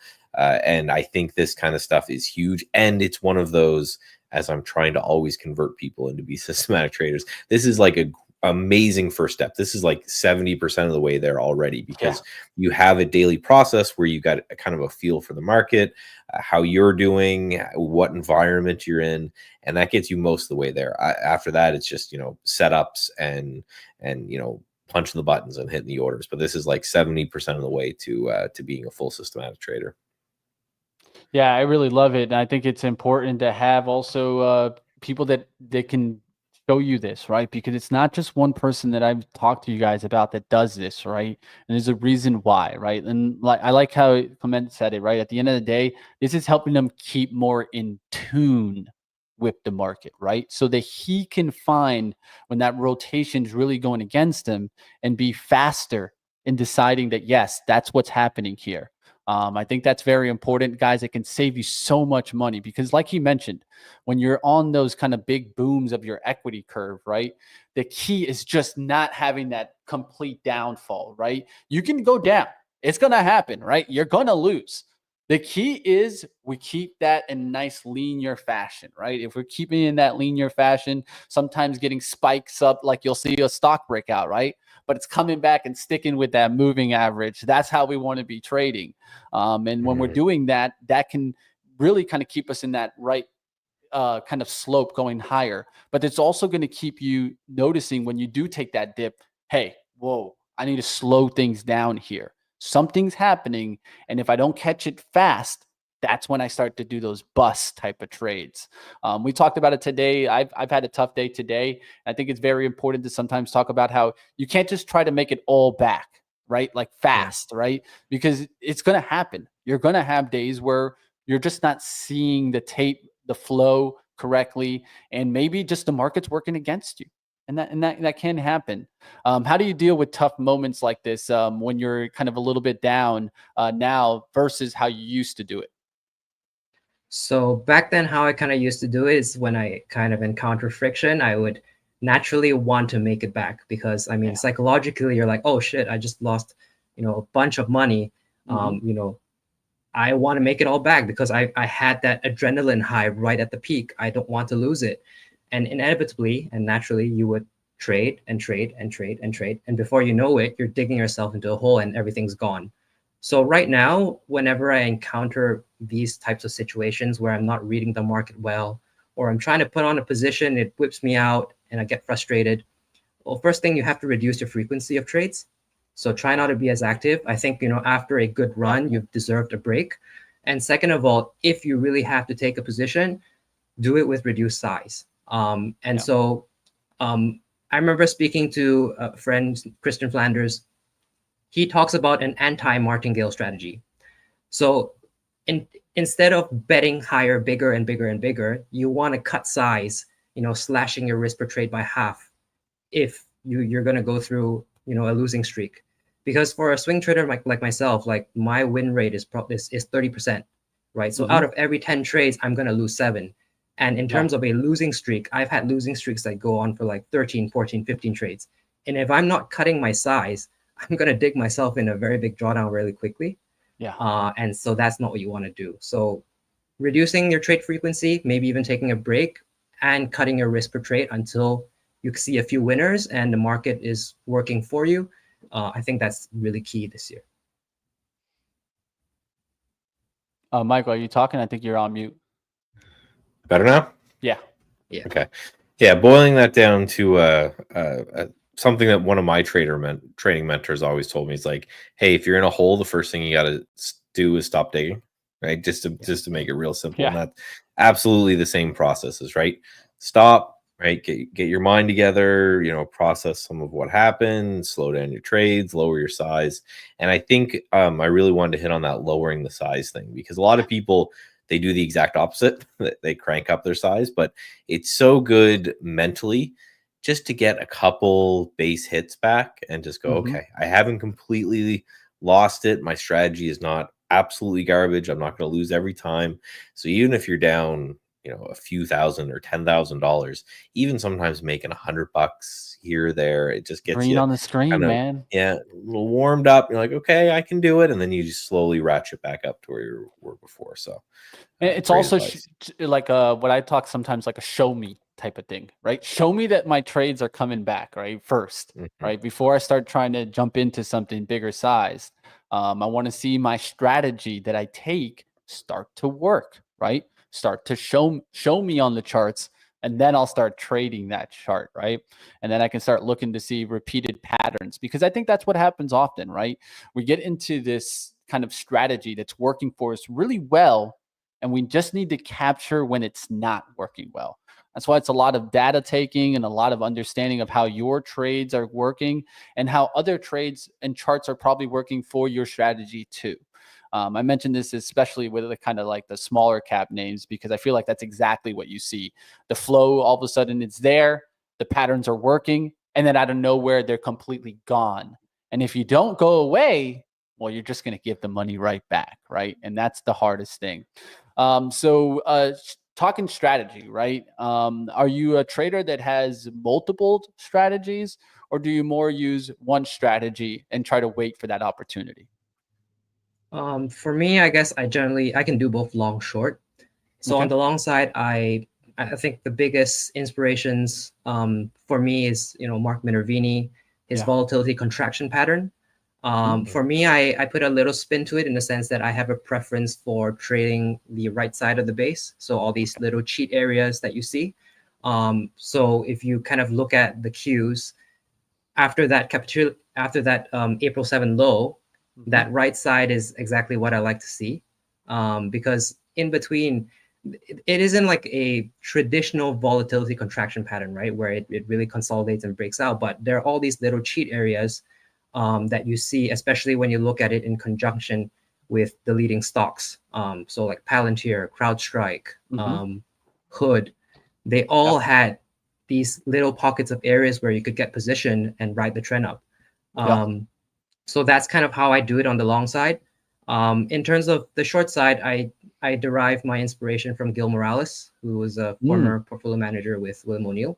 And so especially in the first 3-4 months of the year, when the market conditions weren't as conducive to playing long, I was actually going short. And that was kind of how I survived this year, kind of chipping up slowly and building a return. And then, this month, fortunately, it's been a good environment for longs, and you just step on the gas. And so that's kind of how I generated my return this year.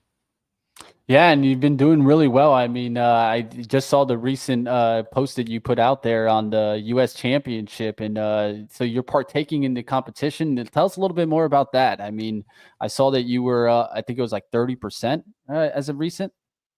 Yeah. So I decided to join. Yeah, I decided to join the U.S. Investment Championship actually last year. I think part of the reason for me to do that was to kind of first of all, stay accountable to my process, because when you have your results out there, there's pressure, accountability, man, accountability. Pros and cons. That's right. Yeah. Pros and cons to being out there in the public. The pro is you stay accountable to your process. The cons is sometimes you look at someone making 200% and you're like, why am I not there yet? And then why am I not there? You kind of get the urge to want to trade. But I think the message there is run your own race. Everyone's situation is different. And then just last year, I partook in this competition. This year, I kind of want to do it again to continue staying accountable. I left last year with a poor taste in my mouth. I felt like there were things that I could have done a lot better, especially given the relatively easy market conditions last year.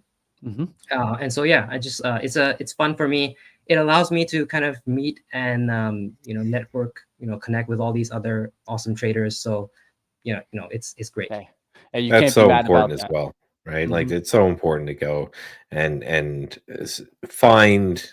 Mitch says it all the time. Find other real traders out there, right? Not people who are just talking about it. And then the U.S. investing championship is great. I looked. We don't have a Canadian investment champion. Maybe I should start one. Maybe that'll be a project. There you go, for next Michael. year. There you go. Do the Michael, Canadian investment. Idea. We can only buy gold stocks. That's because that's all we have up here. So. Yeah, you can't trade the TSX, right? Yeah. I think it's very important, man. Surround yourself with traders that you feel really kind of take this to the next level, push to the next level, find what works for you, what works for them, and definitely learn. I think what you're doing is a lot of learning your personality of what works for you, Clement, and I wish you the best of luck, man, on the competition and continuing your journey. Like Michael just said, real traders find real traders. That's one thing I search for all the time. And I could clearly see, man, you're working on your craft. You're putting it out there. You're being transparent. You're being and trying to be holding yourself accountable, which is really important. And I think it's so important to find other traders that can also keep you accountable, like friends and things like that, so that you notice when you're on a rut, right?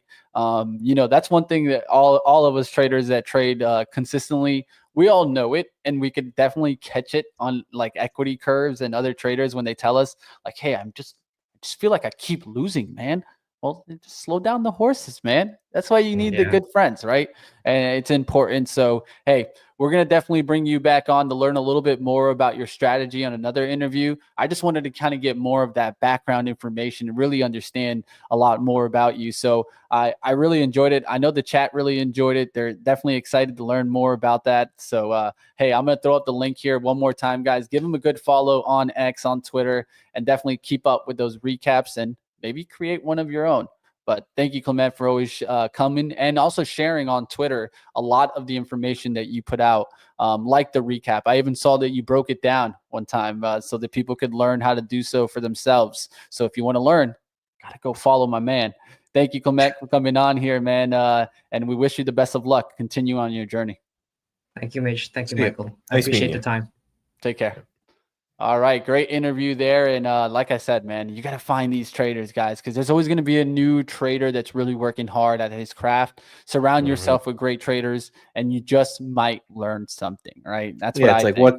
What's that saying? You're the product of the 5 people around you or something like that. And it's important that you find real people out there, because there is a lot of junk, sadly, in this industry. So that's good. And we talked a little bit about, with that IonQ setup, this whole Mark Bianvini, these William O'Neill disciples that are doing, just showing that this trading strategy that William O'Neill came up with way back in the day still works, right? Little changes here and there, little adjustments as things goes on, but you get a good strategy and you're going to have all those periods of time where you can really kind of make hay there.